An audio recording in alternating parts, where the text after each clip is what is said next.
They threw me into the cell at Jingzhou City First Prison. The guard shoved me through the door, and it slammed shut behind me. There were 12 of us in that cell. A big guy with stubble, they called him Brother Jian, asked me what I was in for. I ignored him and sat down on the bedboard. That didn't go over well. A skinny, rat-faced guy they called Monkey got in my face and shoved me. When he tried to slap me, I kicked him in the gut before his hand reached my face. He dropped to his knees, groaning. That set the whole cell off. Brother Jian ordered everyone to jump me. I fought back, but 10 against 1 isn't a fair fight. They beat me to the ground. Blood was running down my face. Brother Jian grabbed me by the neck, lifted me up, and told me I'd eat whatever he told me to eat in this block. I smiled at him with blood all over my teeth and headbutt him right on the nose. He went down holding his face, blood and tears pouring out.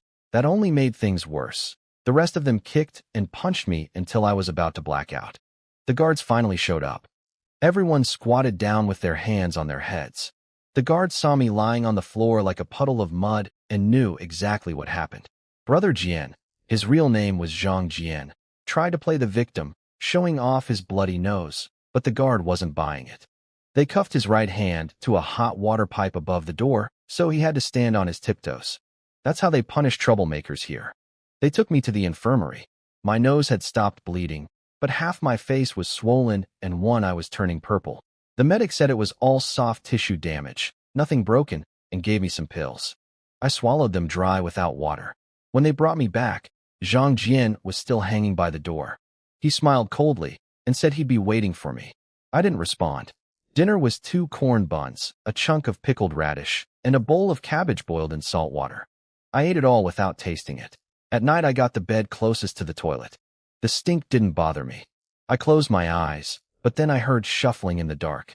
Before I could react, they threw a blanket over my head and started hitting me from every side. Zhang Jian and his crew had planned it. Wait until I fell asleep, cover me up, and beat me again. They finally stopped hitting me after a few minutes. Zhang Jian crouched down and told me this wasn't over. We'd keep playing tomorrow. I couldn't even respond. My whole body was screaming with pain and my head was spinning.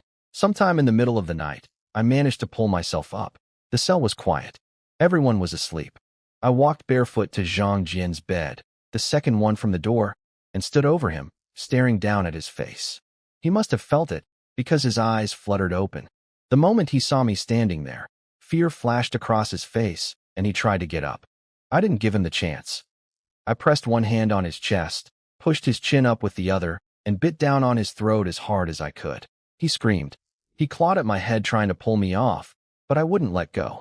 The other inmates woke up and came at me, punching and kicking, but my teeth stayed locked on his neck. Blood was flowing down onto the bedboard. They all realized I was crazy. They started screaming for the guards. The guards rushed in and tried to pull us apart, but nothing worked. Finally, one of them hit me across the back with a rubber baton until I couldn't hold on anymore. My eyes rolled back and everything went dark. I woke up the next day in a hospital bed at Jingzhou City People's Hospital. White walls, white ceiling, not the cell. The damage was bad. On top of everything from before, I had another broken rib and a split above my eyebrow that took 6 or 7 stitches. A guard named Xiao Huang was watching over me. He told me Zhang Jian almost had his throat torn open. When I asked if he was dead, my disappointment must have shown, because the guard swallowed hard and changed the subject. He asked how old I was. I told him I didn't know. He thought I was lying, but I wasn't. The truth is, I've never known my age. As far back as I can remember, I lived on the streets with some man. I don't know if he was my father. He never called me his son. Every few days he'd give me leftover food he'd scavenged, but mostly I fed myself. By 6 or 7, I was digging through garbage piles. Then the man died.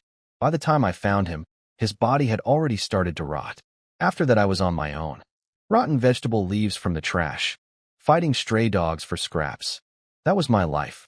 Then not long ago, I got into a fight with another homeless man over half a steamed bun and broke his arm. Someone called the police. They took me in, but they couldn't find any record of me. No ID, no file, nothing. When they asked my name, I remembered those 2 words the man used to mutter sometimes. Yu Fei. So that became my name, and they sent me straight to Jingzhou City First Prison. Later that day, the prison warden came to see me, a man named Liang Dong. He said he'd looked into my background and felt sorry for me. But then his tone shifted. He said this prison was his territory and I'd caused him a lot of trouble. He leaned in close, pointed at my chest, and told me this was my first and last warning. If I caused problems again, he'd show me what real despair felt like. After Liang Dong left, Xiao Huang let out a long breath and told me to behave when I got back. I nodded but didn't say anything. 5 days later, I could walk again, so they sent me back to the prison. But they didn't put me in the old cell. They moved me to a different block, Block 2. The guard Xiao Huang brought me in and spoke to a middle-aged inmate they called Fifth Master. He was in his 40s or 50s, bald, a little chubby, ordinary-looking. Xiao Huang told him I was the kid from Block 3 who came in with injuries and asked him to look after me. Fifth Master recognized who I was right away. He asked Xiao Huang if he wasn't worried about a guy named Wang the Cripple causing trouble for me. Wang the Cripple, real name Wang Xinliang, had his right foot tendon cut at some point, so he walked with a limp. He was close with Zhang Jian, and everyone knew he'd come after me to get revenge. Xiao Huang shrugged and said it was Warden Liang Dong's orders. He'd learned about my past and felt bad for me, so he'd asked Fifth Master to keep an eye on me as a personal favor. Fifth Master found it interesting that the warden would send me right into Wang the Cripple's block on purpose. He told me to go lie down. I didn't argue. The bumpy ride back from the hospital had my broken rib aching again. At noon, the work crews came back. A big, mean-looking guy named Yuan Gang, everyone called him Gang Z, asked Fifth Master who I was. Fifth Master told him I was the one who nearly killed Zhang Jian in Block 3. That story had spread through the whole prison by then. Zhang Jian wasn't some nobody, he ran Block 3. The fact that a newcomer almost took him out was big news. Yuan Gang dropped the attitude after hearing that. When I sat up, Yuan Gang got annoyed that I only nodded at Fifth Master instead of speaking properly. He was about to come at me, and I jumped off the bed barefoot, ready to fight. But Fifth Master stopped him. He scolded Yuan Gang, told him to use his brain instead of his fists for once. Turns out Yuan Gang wasn't just some prison friend. He'd followed Fifth Master from the outside. Fifth Master had come in voluntarily, doing time as a favor to some important person. Yuan Gang had gotten himself locked up right after just to stay close and take care of him. Fifth Master told the whole cell who I was and said nobody was to mess with me unless they had a real reason. Everyone nodded. He was the boss of Block 2 and a big name in the south side of Jingzhou City. Nobody was going to argue. Then came lunch. The usual for everyone: 2 corn buns, pickled radish, and boiled turnip in salt water. But for Fifth Master, someone brought a special tray: a bowl of rice, stir-fried vegetables, braised pork, and a piece of stewed fish. Yuan Gang took the tray and set it in front of him. I glanced at the pork and the rich smell hit me. I swallowed without meaning to. Fifth Master noticed. He slid the bowl of braised pork over to me and told me to eat it, said I was still injured and couldn't heal on just buns and turnips. Yuan Gang got jealous and complained, asking why I got the pork. Fifth Master glared at him and told him turnips were perfect for him, good for cooling down his temper. I looked at the pork, then at Fifth Master. For the first time in a long while, I opened my mouth and said thank you. Something shifted inside me. Nobody had ever done anything like that for me before. After lunch, Yuan Gang came over and whispered to me, asking if I was Fifth Master's secret son. I didn't know what that meant, so I asked out loud. Fifth Master heard and got furious. He grabbed a corn bun from the guy next to him and threw it right at Yuan Gang's forehead. Those prison buns are rock hard. It left a big bump. Then I finally tasted the braised pork. I froze. In the hospital, I thought I'd already eaten the best food in the world, but this was something else entirely. Yuan Gang noticed me staring and joked that if I didn't want it, he'd take some. I actually pushed the bowl toward him. It wasn't that I didn't want it. I wanted it badly. But Fifth Master had given it to me, and Yuan Gang was Fifth Master's man, so I felt like I should share. Fifth Master saw right through me inside. He told Yuan Gang to shut up or lose his own meal. Yuan Gang quickly backed off and told me to keep eating. After the meal, the guards came to take everyone out for labor. Fifth Master assumed I'd stay behind since I was injured, but the guard specifically came for me, said it was Warden Liang Dong's orders. Fifth Master frowned but didn't push it. He couldn't afford to make an enemy of the warden over me, but he told Yuan Gang to keep an eye on me. Out on the yard, I noticed something strange. Block 3 inmates had been brought out too, even though Block 2 had enough people to clear the weeds. Yuan Gang tensed up beside me. The setup was obvious. Someone had arranged this on purpose. The guards gave their instructions and walked off together. Xiao Huang was among them. He glanced back at me, but said nothing. Then a man with a limp came up to me, trailed by over 30 inmates from both blocks. This was Wang the Cripple, Wang Xinliang, Zhang Jian's close friend. He asked if I was the one who nearly bit through his brother's throat. I didn't answer, but my eyes went sharp. I watched every one of them. Yuan Gang stepped closer to me and asked Wang the Cripple if Zhang Jian had sent word. Wang the Cripple asked if Fifth Master was protecting me. Yuan Gang didn't say it directly, but made it clear Fifth Master had taken an interest in me. Wang the Cripple's face darkened. He said Zhang Jian was still lying in a hospital bed with his throat nearly torn open.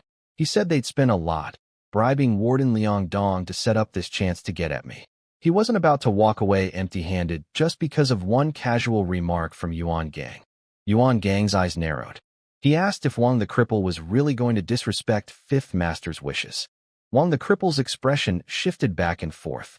Finally, he backed down, not out of kindness, but because he knew he was nowhere near Fifth Master's level. Still, he said his brother's situation needed some kind of answer. Yuan Gang and Wang the Cripple agreed on a deal, a one-on-one fight between me and Wang the Cripple. If he couldn't finish me, then he and Zhang Jian would leave me alone for good. Fifth Master's word behind it. Yuan Gang slapped my shoulder and told me not to embarrass his boss. I didn't fully understand what was happening, but I nodded. Wang the Cripple didn't wait. He launched at me before I even turned around. His fist smashed into my face and I stumbled. Before I could recover, he came with a knee to my gut. I managed to block it, but took another punch to the face. He was fast, way faster than you'd expect from a man with a bad leg. Yuan Gang was slapping his own thigh watching me get hit. I finally snapped into focus. Something shifted behind my eyes. We traded punches and both winced from the pain. He kicked at me and I twisted to dodge, but it pulled at my broken rib and I groaned. He used that moment to tackle me to the ground, sat on top of me, and started hammering my head left and right. My stitches ripped open. Blood ran down my face. Yuan Gang screamed at me to get up. His voice cut through the fog in my head. When Wang the Cripple threw another punch down, I grabbed his arm and yanked him forward. He almost fell off me. And while he was trying to straighten up, I wrapped my arms around him, turned my head, and bit down on his ear. He screamed. Then he threw himself backward to break free and crashed to the ground, rolling around with both hands over the side of his head. Blood was pouring through his fingers. I got up slowly, holding my ribs. I opened my mouth and spit something out. It was his ear. Everyone around us just stared. Yuan Gang froze too. He was probably thinking I must be part dog. First I nearly bit through Zhang Jian's throat, and now I'd bitten off Wang the Cripple's ear. Those two brothers really had the worst luck. But I wasn't done. I threw myself on top of Wang the Cripple and started biting his face, tearing at it, one bite after another. Then I went for his neck again, right at the artery. Yuan Gang panicked. He rushed in yelling for people to pull me off. He didn't want me to kill the guy. If I did, I'd never get out of prison, and Fifth Master would have no use for me. The others grabbed me. I had no strength left anyway. My body was already running on nothing. They pulled me away easily. Yuan Gang checked Wang the Cripple's neck. Just teeth marks. The skin wasn't even broken. He turned around and smacked me on the head, calling me a rabid dog. That one slap was all it took. My eyes rolled back and I passed out. Yuan Gang couldn't believe it. I'd taken dozens of hits from Wang the Cripple and stayed conscious, but one slap from him and I dropped. They sent both of us to the hospital. Wang the Cripple's face was so torn up the doctors didn't know where to start stitching. As for me, they needed to check whether my broken rib had gotten worse. At Jingzhou City People's Hospital, the same doctor from last time was on duty. When he saw me again, his face went strange. He told the guard they needed to stop doing this to me. The guard said it was inmates fighting each other. The doctor nodded like he'd heard that one before. Then they brought in Wang the Cripple. The doctor looked down at his chewed-up face and went pale. "Now you've gone too far," he said. "You're actually using dogs to bite people?"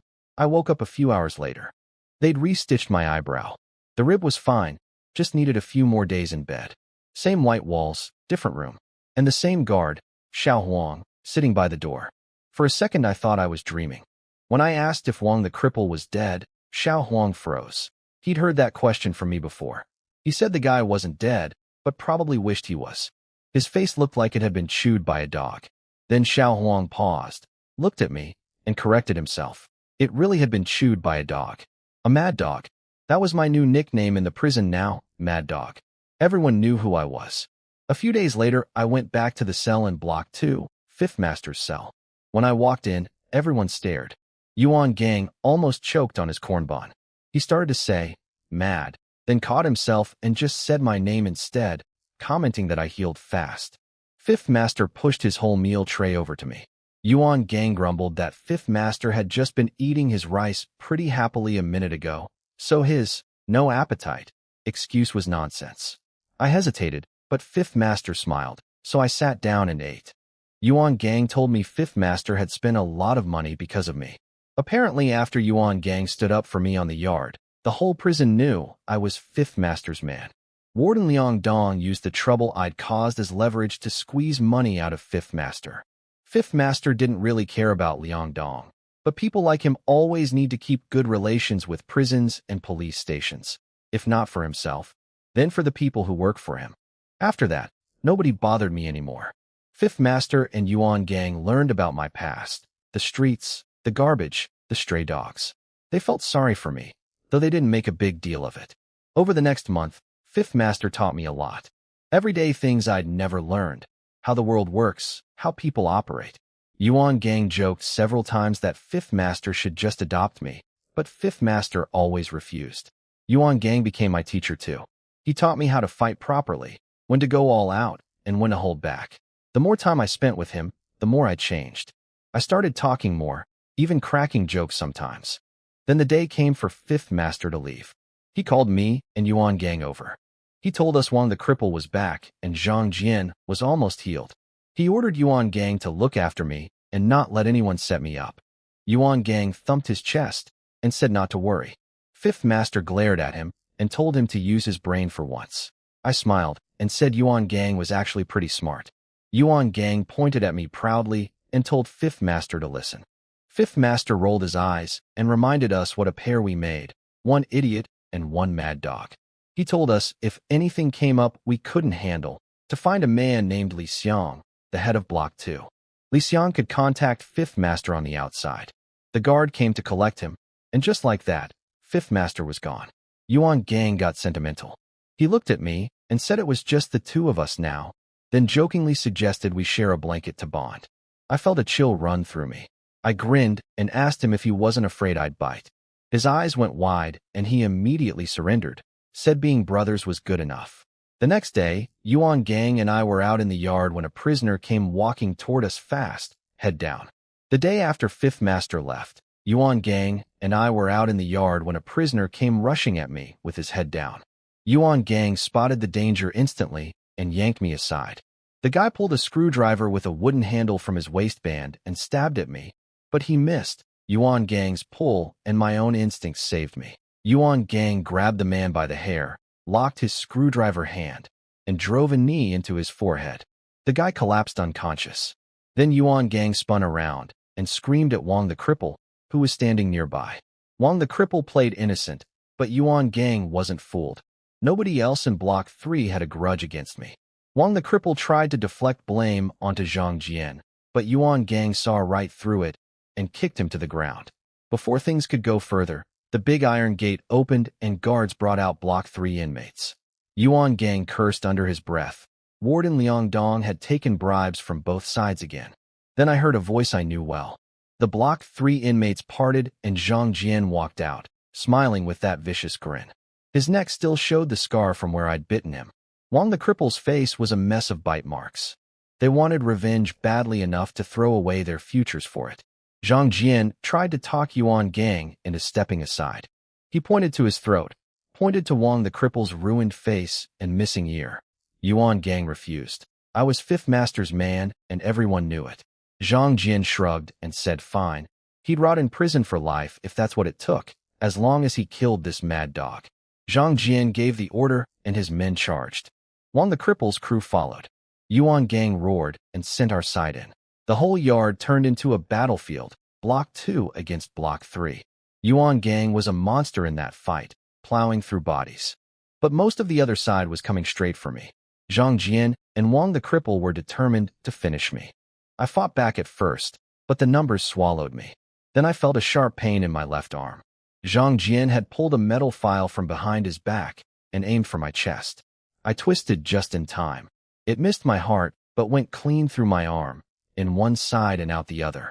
Something inside me snapped. My eyes went red. I screamed and pushed myself off the ground. Zhang Jian couldn't pull the file out fast enough and left it stuck in my arm. Yuan Gang reached me at that moment and saw the file sticking through.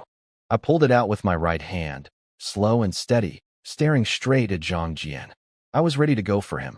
Yuan Gang grabbed me and took the file from my hand. He turned to face all the Block 3 inmates and spoke in a voice so calm it was terrifying. He asked them if they really wanted to throw their lives away for Zhang Jian and Wang the cripple. He told them that when they got out of prison, their next stop would be the crematorium in the south side of the city. Every prisoner who met his eyes looked away. Nobody wanted to die for those two. Yuan Gang walked toward Zhang Jian and Wang the cripple step by step, file in hand. They panicked. He stopped in front of them, smiled coldly, and said they weren't big enough to touch his brother. He raised the file to strike. Then someone shouted, "Stop!" The iron gate opened and Warden Liang Dong walked out with a group of guards, his face dark. His arrival saved Zhang Jian and Wang the cripple from Yuan Gang's file. Liang Dong asked if we were trying to start a riot. Yuan Gang didn't back down at all. He mocked the warden to his face, asking if he'd been eating too well lately, meaning he'd been taking bribes from both sides. Liang Dong's face went black. He couldn't believe Yuan Gang would disrespect him like that. Then Yuan Gang dropped a bomb. He told Liang Dong that Fifth Master, whose real name was Qin Kuan, wasn't someone to mess with. He asked if the warden thought he was more important than Liu Songlin. That name changed everything. Liu Songlin was the former chief judge of Jingzhou City's intermediate court, a high-ranking official who'd been taken down.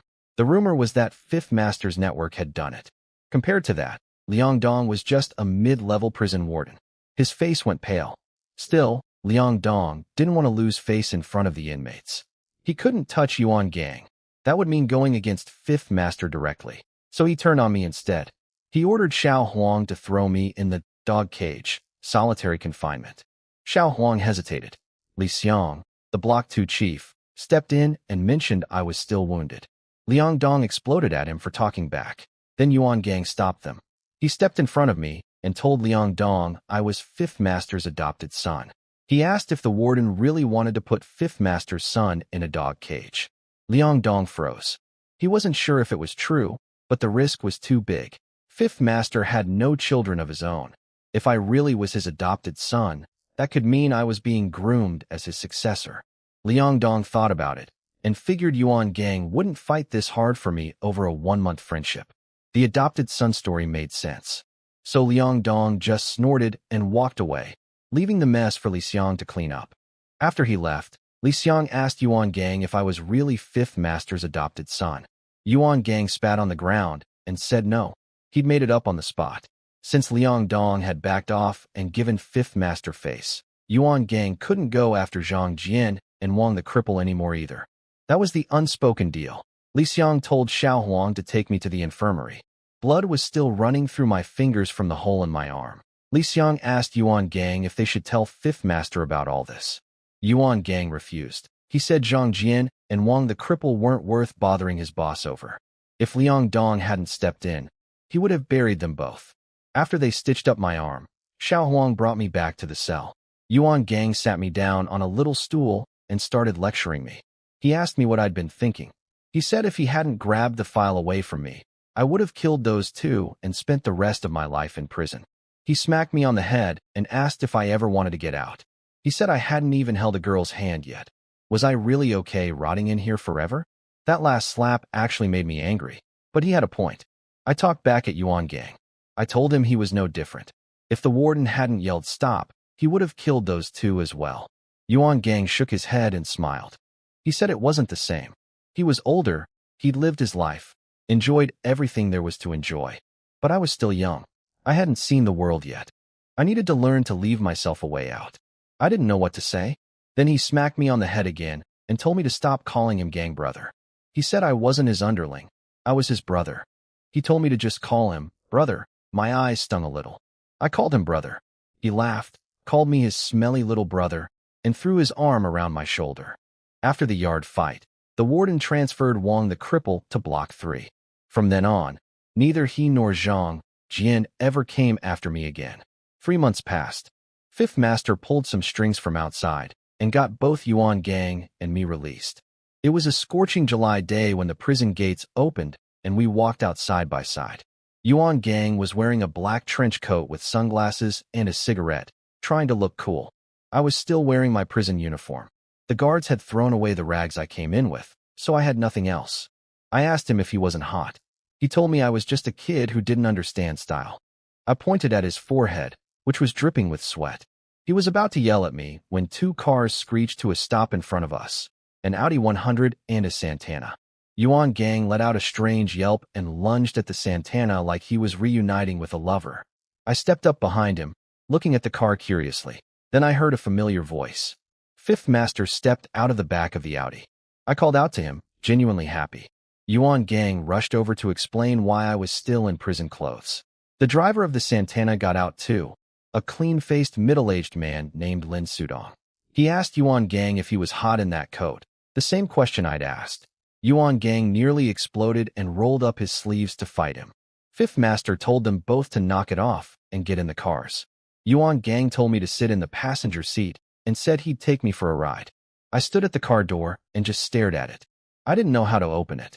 Sweat was forming on my forehead from embarrassment. Yuan Gang realized I'd never been in a car before and opened it from inside.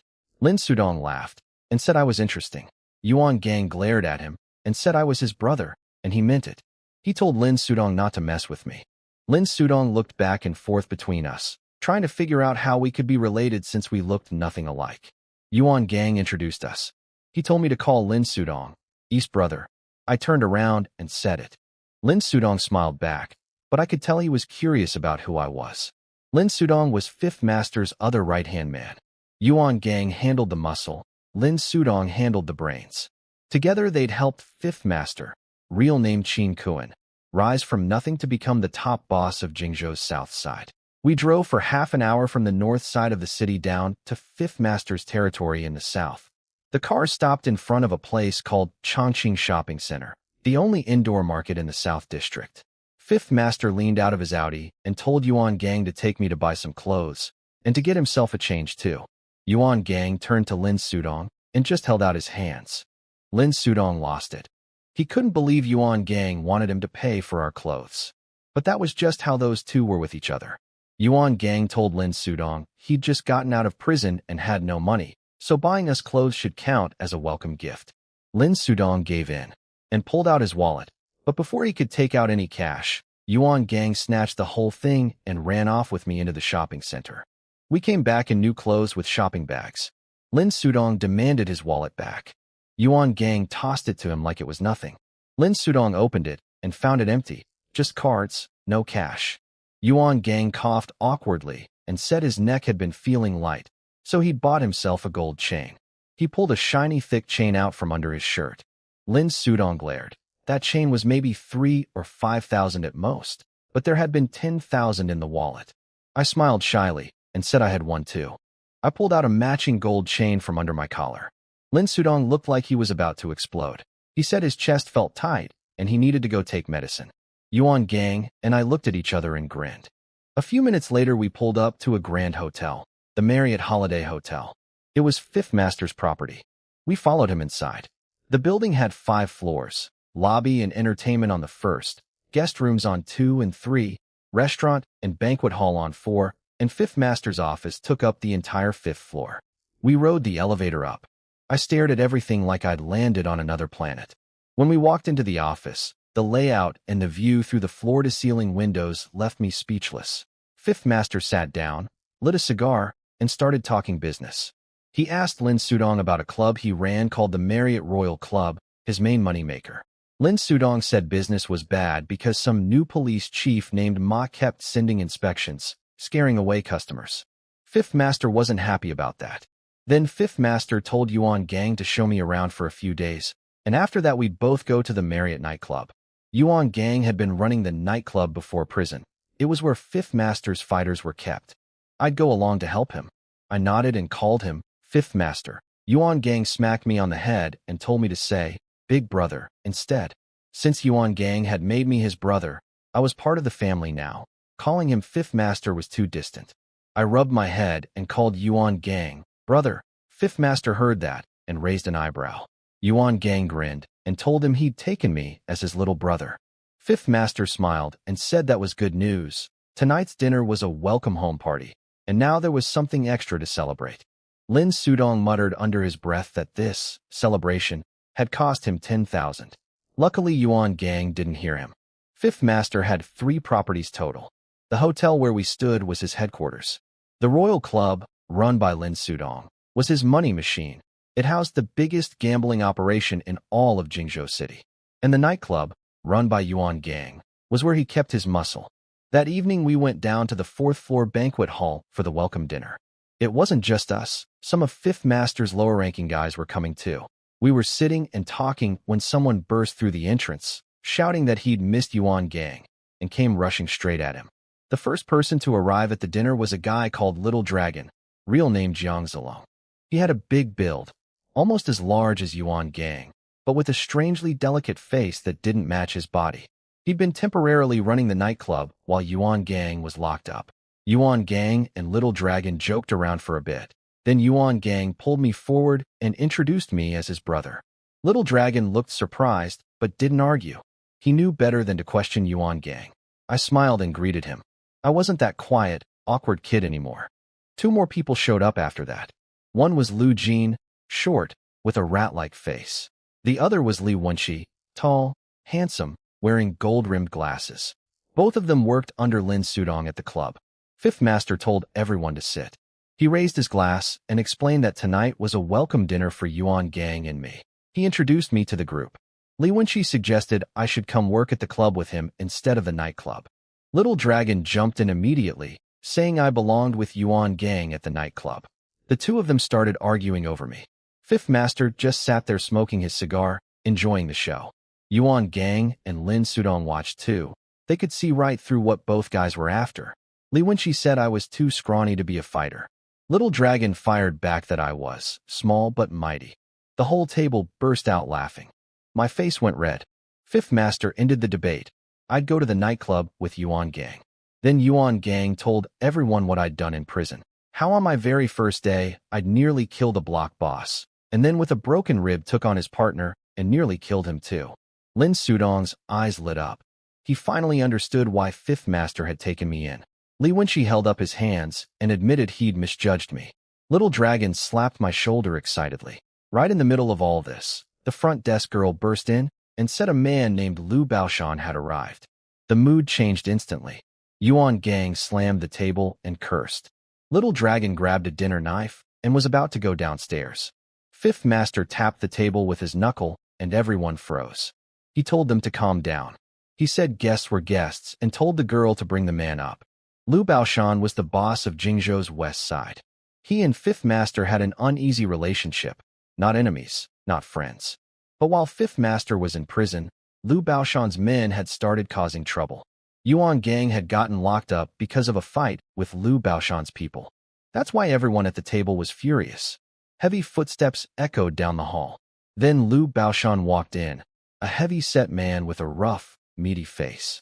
From across the room, he called out cheerfully to Fifth Master, saying he wished he'd known Yuan Gang was getting out so he could have come to apologize sooner. I looked over at the man who just walked in. Lu Baoshan was short and fat. From a distance, he looked like a ball. An ugly knife scar ran across his entire face. Behind him were 3 people, 2 plain-looking middle-aged men and a younger guy around 27 or 28 with dyed yellow hair who couldn't stop fidgeting. Fifth Master played dumb. He puffed his cigar and asked what apology Lu Baoshan was talking about, as if he had no idea what happened to Yuan Gang. Lu Baoshan played along, explaining that his man Hao Chong had a misunderstanding with Yuan Gang that put him in prison. Fifth Master pretended to be shocked and said Yuan Gang had told him he went in for beating up a beggar. They went back and forth like this, both smiling, both knowing the truth, neither saying it straight. Fifth Master kept slipping in little jabs, calling the whole thing kids' roughhousing, implying Liu Baoshan's side were the juniors. That made Liu Baoshan's men furious, but Liu Baoshan waved them down. Then Liu Baoshan got to the point. He said he knew about the new police chief, Chief Ma, who'd been causing problems at the Royal Club. He offered to make the problem go away. Fifth Master pretended to be grateful and raised his glass, but Liu Baoshan stopped him and said a toast wasn't enough payment. He wanted in on the gambling operation at the club. The room went cold. Fifth Master dropped his smile. Yuan Gang jumped to his feet and cursed Liu Baoshan out. Liu Baoshan's 3 guys fired back. Little Dragon and the others stood up too. I didn't join the shouting, but I moved next to Yuan Gang, ready if things turned physical. Fifth Master slammed the table and told everyone to sit. Then he told Liu Baoshan no. The gambling ring was his life's work. Nobody was getting a piece of it. Liu Baoshan pushed harder. He said he knew Fifth Master had powerful people behind him, but this new chief Ma wasn't easy to deal with either. He hinted that he had connections who could handle Ma and suggested they make money together. Fifth Master thought it over, but shook his head again. He said if he let Liu Baoshan in because of one police chief, then the next chief would bring another partner and another after that. Once the wall cracked, it would never hold. Liu Baoshan gave a stiff smile, wished Fifth Master good fortune, and left with his men. After they were gone, Lin Sudong started to say something, but Fifth Master cut him off, just said, "Eat." He didn't want to discuss it at the table. After dinner, Fifth Master sent Yuan Gang and me out to have some fun. Little Dragon went back to the nightclub. Lin Sudong and the others returned to the club. Later that night, up in his 5th-floor office, Fifth Master sat alone smoking his cigar. After thinking for a while, he picked up his phone and dialed a number. "Secretary Lin," he said respectfully when the call connected.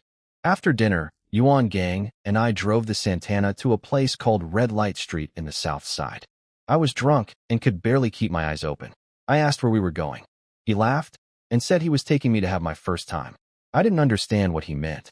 By the time we got there, I'd fallen asleep. Yuan Gang opened my door, threw me over his shoulder, and carried me into a building with red lights over the entrance. A woman named Xiao Yu greeted him. She knew Yuan Gang well. He told her I was his brother and needed a young girl for my first time. Xiao Yu's eyes lit up when she saw me, but Yuan Gang told her to focus and find someone else. She came back with a pretty young woman in a tank top and black shorts. Yuan Gang approved, carried me to a bed in the nearest room, and told the girl to do the work since I was too drunk to move.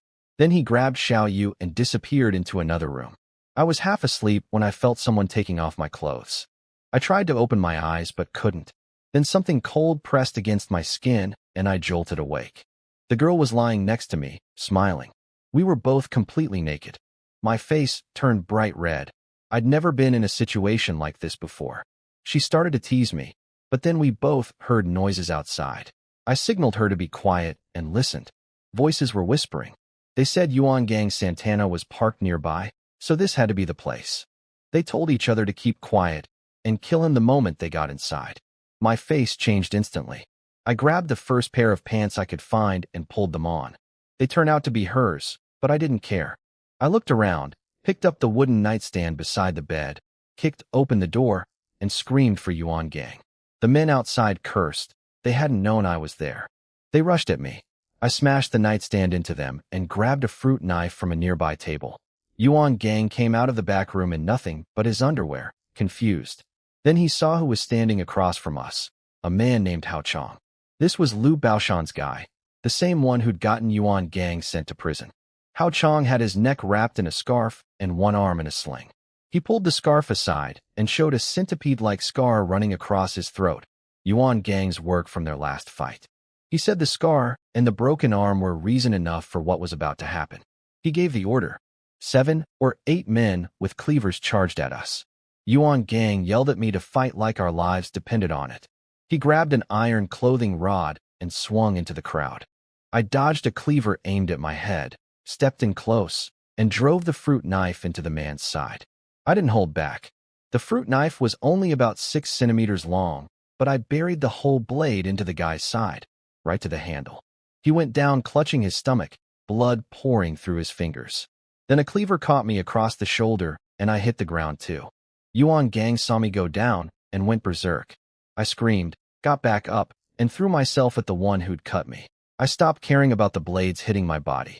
I just charged into the group and started stabbing wildly. Hao Chong panicked. He was tough, but he'd never seen someone like me. Someone who didn't care if he lived or died. I dropped 2 more of his guys in seconds. The rest started backing away. With Yuan Gang swinging that iron rod beside me, they didn't stand a chance. Hao Chong yelled for his men to run and bolted out the door. The others followed. I chased after them with the fruit knife. Yuan Gang shouted for me to stop, but I couldn't hear him, or didn't want to. But I'd been drinking all night, and I was bleeding from too many cuts. My legs got heavier and heavier. My vision went black, and I collapsed face first onto the street. Yuan Gang caught up and lifted me. I couldn't respond. Everything was dark. Back at the hotel, Fifth Master had just finished a phone call when his phone buzzed again. It was Yuan Gang, crying, begging him to come save me. Fifth Master asked where we were. Yuan Gang managed to say Red Light Street, Xiaoyu's place. Fifth Master called Lin Sudong and told him to get people there fast. He called Little Dragon too. Within the hour, 200 or 300 men poured into Red Light Street from every direction. Lin Sudong got there first. He found Yuan Gang sitting on the ground holding me, sobbing, covered in blood and snot. Yuan Gang begged him to save his little brother. Lin Sudong told his guys to get me in a car immediately. They couldn't take me to a real hospital. If someone called the police, there'd be trouble. Instead, they sent me to a man named Old Huang who ran a small clinic and handled injuries for people like us. Lin Sudong tried to stop Yuan Gang from going, wanting to know what happened. Yuan Gang told him it was Hao Chong, Liu Baoshan's man, who'd ambushed us. He swore he'd kill him. Lin Sudong asked if there were loose ends. Yuan Gang pointed inside the building and said I'd put 3 of them on the floor. He didn't know if they were dead or alive. Then he got in the car and left with me. Little Dragon arrived shortly after with his crew. Lin Sudong told him I was hurt badly and Yuan Gang was banged up. Little Dragon seemed relieved Yuan Gang was okay. He barely knew me, so I wasn't his priority. Lin Sudong told him to go deal with the bodies inside. Little Dragon found 3 men on the floor. The one I'd stabbed in the side was barely breathing. The other 2 were in better shape. He had them loaded into a car and dumped at a hospital entrance. Then Lu Jin ran up with bad news. The police were coming. The new chief Ma was leading them personally. Lin Sudong narrowed his eyes. For the chief to show up himself meant this was more than a random incident. Lin Sudong went to meet them. At the entrance to Red Light Street, a dozen police officers were facing off against over 100 of Fifth Master's men blocking the road. Chief Ma had his hand on his holstered gun, ordering them to move. One of the guys smirked and asked if standing on a public road chatting was illegal now. Ma ordered him arrested on the spot. I don't remember much after I hit the ground. Everything went black. What I learned later is that Yuan Gang called Fifth Master, crying, begging him to save me. Fifth Master called Lin Sudong and Little Dragon, and within the hour 200 or 300 men flooded into Red Light Street. Lin Sudong got there first. He had me loaded into a car and sent to a small clinic nearby, run by a man named Old Huang, a doctor who treated people like us, no questions asked. A real hospital would have meant police reports. Meanwhile, Lin Sudong went to deal with Chief Ma, who'd shown up at Red Light Street with a dozen officers. Ma was aggressive, insulting everyone, calling them trash, threatening arrests. Lin Sudong kept his cool and stalled him long enough for Little Dragon to clean up the scene inside. Then Lin Sudong made an excuse about soup on the stove and walked away. The crowd parted for the police, but by the time Ma got inside, there was nothing left to find. At the clinic, Yuan Gang sat beside my bed watching me. I was wrapped head to toe in bandages, only my face showing. Old Huang said I'd lost too much blood and sent someone to get blood plasma. Fifth Master arrived and sat down. Yuan Gang told him how Chong had to die. Fifth Master said now wasn't the time. Yuan Gang didn't understand. Fifth Master explained that Chief Ma had shown up at the scene right after the attack, which meant this wasn't just Hao Chong acting alone. Yuan Gang asked if that person, meaning Fifth Master's connection, could deal with Ma. Fifth Master shook his head. He told Yuan Gang what he'd learned earlier that night. Before any of this happened, Fifth Master had called his biggest backer, Lin Xiangnan, the party secretary of Jingzhou City. He'd asked about Chief Ma's background. Secretary Lin had gone quiet, then told Fifth Master to endure it. Ma Rongxiang wasn't someone they could touch. The day Ma arrived in Jingzhou, The provincial discipline inspection secretary had personally called Lin Xiangnan to warn him. Ma's roots went all the way up to the province level. Even Secretary Lin was afraid of him. Hearing all this, Yuan Gang slapped himself across the face. I was lying unconscious because of him, and he couldn't even get revenge. Fifth Master grabbed his hand and stopped him from hitting himself again. He told Yuan Gang that nobody stays on top forever. This debt would be repaid eventually. Yuan Gang's eyes were red. He pointed at me on the bed and said, "This is my brother." Fifth Master looked at him and said, "You're my brother too." Then the clinic door opened and Lin Sudong walked in with Little Dragon and Lu Jing. Yuan Gang turned away so they wouldn't see his eyes and told them all to get out. His brother was sleeping. I was out for almost 10 hours. When I opened my eyes, I was in a small clinic. Yuan Gang was sitting right beside me. He hadn't slept all night. "Brother," I said weakly. His eyes went red the moment he heard it. He told me not to talk and ran off yelling for Old Huang, the doctor. Old Huang was an older man with gray hair. Yuan Gang dragged him out by the arm. The doctor grumbled that he was too old to be yanked around like that. He glanced at me and said I was fine. If I'd woken up, the worst was over. Just rest for a few days. Yuan Gang wasn't satisfied and demanded a proper examination. Old Huang sighed, pulled off my blanket, and then froze. He grinned and said my taste in clothing was interesting. Yuan Gang looked down and went still too. I was wearing a pair of women's black hot pants. Last night, when everything happened, I'd grabbed the first pants I could find in the dark. They'd turned out to be the girls'. Nobody had noticed at the clinic because they'd been too focused on my wounds. Yuan Gang scratched his head, staring at the shorts. He said they looked familiar. Then it hit him. They were the ones the young woman at Xiao Yu's place had been wearing. Old Huang asked what girl they were talking about. I didn't answer. The moment Yuan Gang mentioned her, the memory came flooding back. Waking up naked next to a stranger, both of us with nothing on. My whole face turned burning red. While I'd been unconscious, a lot had happened that I only learned about later. Fifth Master and Lin Sudong had stood outside the clinic piecing things together. They realized Lu Baoshan and Chief Ma were working as a team. Tonight's negotiation at dinner had been a setup. Lu Baoshan came to distract Fifth Master while Hao Chong ambushed us. Looking back further, they figured Ma's hand was behind everything. When Fifth Master went to prison months ago, Hao Chong had immediately gone after Yuan Gang and gotten him locked up too. They'd probably tried to get Lin Sudong as well, but couldn't find an opening. The whole thing, from Fifth Master's prison stay to tonight's attack, was one long scheme by Lu Baoshan and Ma Rongxiang to break Fifth Master's operation apart. Fifth Master told Lin Sudong to warn everyone below to lay low and stay clean. They couldn't afford to give the other side anything to use against them. I asked Yuan Gang about the men from last night. His face fell. He told me he was sorry. We couldn't go after them right now. But he promised that when the time came, he'd kill Hao Chong to get revenge for me.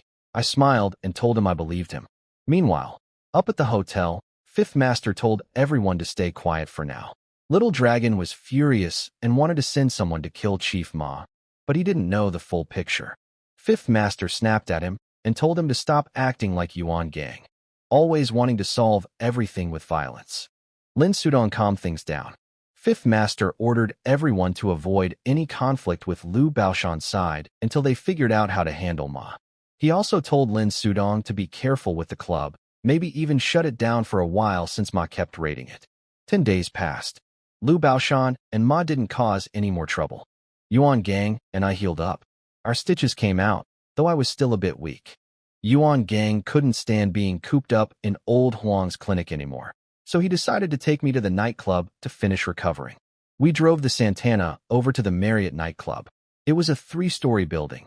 Dance hall on the first floor, karaoke rooms on the second, and staff quarters plus Yuan Gang's office on the third.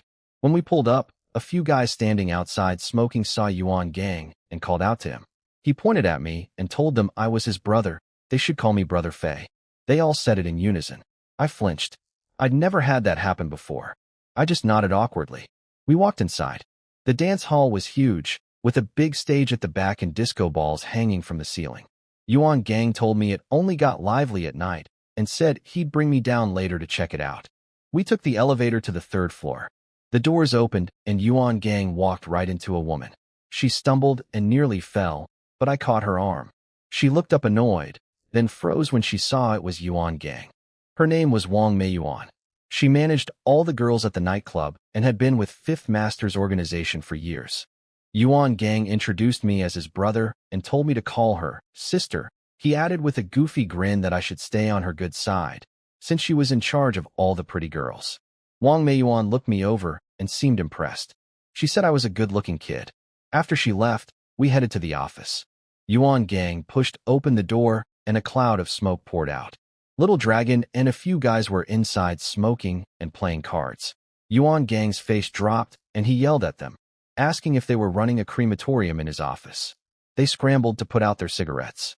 Yuan Gang told Little Dragon to open the windows before they all choked to death. Once the smoke cleared, Little Dragon asked why we'd come back so soon. Yuan Gang said Old Huang's clinic was boring and I was mostly healed, so he'd brought me here. Little Dragon asked about Lu Baoshan's people. No trouble from that side. But Chief Ma was still hounding Lin Sudong's club, which had been forced to shut down. Little Dragon couldn't understand why we were so afraid of one police chief. Yuan Gang told him to shut up, same words Fifth Master had used. You don't know anything.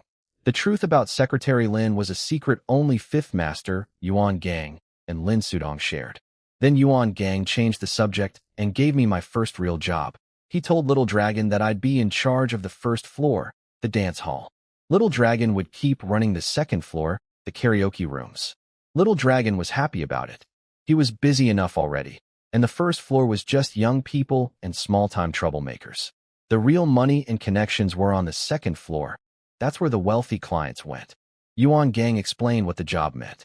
Keep order, watch out for drunk people starting fights, and look out for guys selling pills or drugging girls. It was an education. He told me not to worry. He had my back. Little Dragon went across the street and came back with food and cases of beer. He said the welcome dinner had been cut short by Lu Baoshan, so today he wanted to drink properly and put Yuan Gang on the floor. Yuan Gang downed his first bottle in seconds. Little Dragon handed me one too. I stared at it. I really didn't like the stuff. Little Dragon wouldn't let me off. Yuan Gang thought I was scared because of the Hao Chong ambush and told me it was safe here. But the moment he mentioned that night, my face went red, not from fear, but from the memory of waking up naked next to that girl. Yuan Gang looked at me, remembered the black hot pants, and sprayed his entire mouth full of food across the table. I wanted to shrink into nothing. We drank until 3 in the afternoon. All 3 of us ended up flat on the floor. At 7 that evening, Little Dragon shook me awake and told me it was time. People were coming in. I mumbled that I didn't want to get up. Half my brain was still asleep. Little Dragon laughed at my mumbling and pulled me off the floor. He brought me down to the first floor and introduced me to the guys working there. They all called out, "Brother Fei," in unison, which jolted me half awake. He pointed out 2 guys I'd be working with most. Jiang Xian, a stocky guy with a crew cut who looked 10 years older than he was, and Peng Yu, short and chubby with a mean face and a scorpion tattoo on his hand. Little Dragon told me to give them orders directly, then headed upstairs to handle the second floor. Peng Yu offered me a cigarette. I told him I didn't smoke and asked for water instead. We were chatting when Wang Meiyuan walked in through the front door. She asked why I was down here. I told her Yuan Gang had put me in charge of the first floor. She cursed Yuan Gang under her breath, said he always made other people do the work while he lounged around. Jiang Xian and Peng Yu went red, trying not to laugh. After she left, I asked Peng Yu if there was something going on between her and my brother. He looked surprised I didn't know. Apparently Yuan Gang had been chasing her for years, but she'd never said yes. Then the lights hit and the music blasted on. I nearly jumped out of my skin. The dance floor filled up, and people started moving like they were being electrocuted. I stared at them, completely lost. I had no idea why they were shaking like that. Before I could figure it out, Jiang Xian tapped me and said there was a problem. 5 guys had just walked in. They were Lu Baoshan's men from the west side. The leader was someone called Big Yellow, and Jiang Xian had fought him before. I thought for a second, then leaned over to Peng Yu and told him to go tell Little Dragon and check if Yuan Gang was awake. Peng Yu wanted to skip all that and just rush over with some guys to beat them. I grabbed him and told him to stop. This was our place. They hadn't started anything yet. If we hit them for no reason in front of all our customers, nobody would ever come back. Jiang Xian nodded and said I was right. Peng Yu gave in and went upstairs. He came back and said Little Dragon was busy with VIP clients, but agreed, don't start anything first. Yuan Gang was still passed out drunk and wouldn't wake up no matter how much Peng Yu yelled at him. I told Jiang Xian to send a few guys over to watch them quietly. I was about to say something else when a bottle smashed on the floor. The whole dance hall went silent. It came from Big Yellow's group. Jiang Xian cursed. They were here to cause trouble after all. I felt my face harden. I told Jiang Xian and Peng Yu to follow me, and we headed straight toward them. We walked over. Jiang Xian got in Big Yellow's face first, asking what he thought he was doing smashing bottles in our place. Big Yellow played it cool, smiling, saying the bottle was fake alcohol and he was just a dissatisfied customer. He even spread his arms and raised his voice, acting scared, making sure all the other customers were watching, trying to make us look like the bad guys if we touched him. I pulled Jiang Xian back before he did something stupid. I stepped forward and told Big Yellow my name. His eyes went wide. He'd heard of me. Hao Chong had been asking around about me. He said Hao Chong sent his regards. I asked if Hao Chong was here. Big Yellow sneered and said our place wasn't good enough for his boss. I smiled and said the real reason was Hao Chong didn't dare come. Last time I chased him out like a stray dog, and he didn't even look back. That did it. One of Big Yellow's guys snapped and stepped forward to swing at me. Peng Yu kicked him so hard the guy hit the floor and didn't get up. Now they'd thrown the first punch in front of all the customers. I raised my voice and said anyone who came to drink was welcome, but anyone who came to start trouble got thrown out. I told our guys to clear them out. Jiang Xian had been dying for this. He led the charge, and in under a minute all 5 of them were on the ground, bleeding. I had them dragged outside like garbage. The customers barely reacted. Every nightclub has drunks who get thrown out. Peng Yu and Jiang Xian both told me they'd never follow anyone else after tonight. Little Dragon came down from the 2nd floor and asked where the troublemakers were. Peng Yu excitedly told him everything, how I'd baited them into swinging first so he looked clean. Little Dragon was impressed. He started to say something nice, but a massive crash cut him off. The front door of the nightclub exploded inward, glass flying everywhere. Hao Chong walked through with a knife in his right hand and dozens of men behind him. He screamed for Yuan Gang to come out and kneel. Little Dragon's eyes went wild. He cursed and told Jiang Xian and Peng Yu to grab weapons. They ran to a side room and came back with an armload of cleavers and iron pipes. Little Dragon snatched a cleaver, told someone to bring the 2nd floor guys down, and charged straight at Hao Chong. I grabbed a cleaver and followed right behind him. Jiang Xian, Peng Yu, and the rest came after us. Customers screamed and scattered. The dance hall turned into a battlefield. Little Dragon swung his cleaver at Hao Chong's head. Hao Chong dodged by an inch. Cold sweat broke out on his forehead. He ordered his men to attack. They swarmed Little Dragon just as the rest of us crashed into them. I dodged one slash and dropped a guy, but then an iron pipe cracked across my back and knocked me to the floor. Before I could get up, a blade cut into my arm. I screamed, looked up, and swung my cleaver sideways. It caught the guy across the face and opened his right cheek wide. Then I heard Hao Chong's voice right above me. He said he'd been looking for me. His blade came down toward my skull. I thought my head was about to split open, but someone behind me grabbed my collar and yanked me back just in time. The blade missed by nothing. I didn't look back to see who'd saved me. I scrambled up and charged at Hao Chong. He came at me too, screaming, swinging his cleaver down. I didn't even try to dodge. I blocked it with my arm and brought my own blade straight at his head. He jerked sideways just in time, but the cleaver caught his ear, slicing half of it off, and lodged into his collarbone. He screamed and swung his knife wildly, pushing me back. I grabbed a steel pipe off the ground and rushed him again. I swung for his head. He raised his arm to block, and I heard the bone snap, the same arm that had just come out of a sling. He dropped his blade and crumpled to the ground, rolling and howling. I moved in to finish him, but a gunshot froze everyone in the room. A man stood at the doorway with a shotgun, a 5-round pump. I recognized him from the night Liu Baoshan came to the hotel. His name was Lu Manjun. He screamed for everyone to kneel and threatened to shoot anyone who moved. Little Dragon stepped out of the crowd, pointed his cleaver at Lu Manjun, and told him to go ahead and shoot. Lu Manjun didn't hesitate. He fired into Little Dragon's thigh. Little Dragon went down screaming, his leg full of iron pellets. I was about to rush Lu Manjun when another gunshot cracked from behind me. Blood sprayed from Lu Manjuan's shoulder, and the shotgun clattered to the floor. Yuan Gang walked out, reeking of alcohol, holding a replica Black Star pistol. He'd finally woken up. I called out to him. He told me to stay put and walked straight to Hao Chong, who was lying on the ground clutching his ear. Yuan Gang crouched down and smiled. "So you were looking for me?" Hao Chong tried to talk tough. Yuan Gang didn't let him finish. He raised the gun and shot him in the chest. Hao Chong stared in disbelief, coughing up blood. He never thought Yuan Gang would actually do it. I was stunned too. Yuan Gang stood up and walked to Lu Manjun. He mocked him, asked if he thought a shotgun was enough to come knocking on our door. Lu Manjun panicked, the arrogance from moments ago completely gone. Yuan Gang spoke calmly. He said they'd pushed him too far. Hao Chong ambushing us, Ma Rongqiang strangling the club, Lu Manjun showing up with a gun. He said Lu Baoshan must think he's untouchable now that he had Chief Ma behind him. Before, Yuan Gang had swallowed it because there was still money to make. But now they'd cut off every source of income. So what was the point of holding back? He told Lu Manjun to rest easy and promised Lu Baoshan wouldn't live much longer either. Then he pulled the trigger. Lu Manjun was gone. Yuan Gang turned to Hao Chong's remaining men and told them to go back to Lu Baoshan. Tell him to buy his funeral clothes. Yuan Gang was coming for him soon. He let them all leave. Then he came to me. I started to speak, but he cut me off. He said he didn't have much time. When the police came, I needed to make everyone pin everything on him. Then I should go find Fifth Master. He told me not to stay at the nightclub. Chief Ma would target me if I did. He said not to worry about him. Fifth Master would take care of things.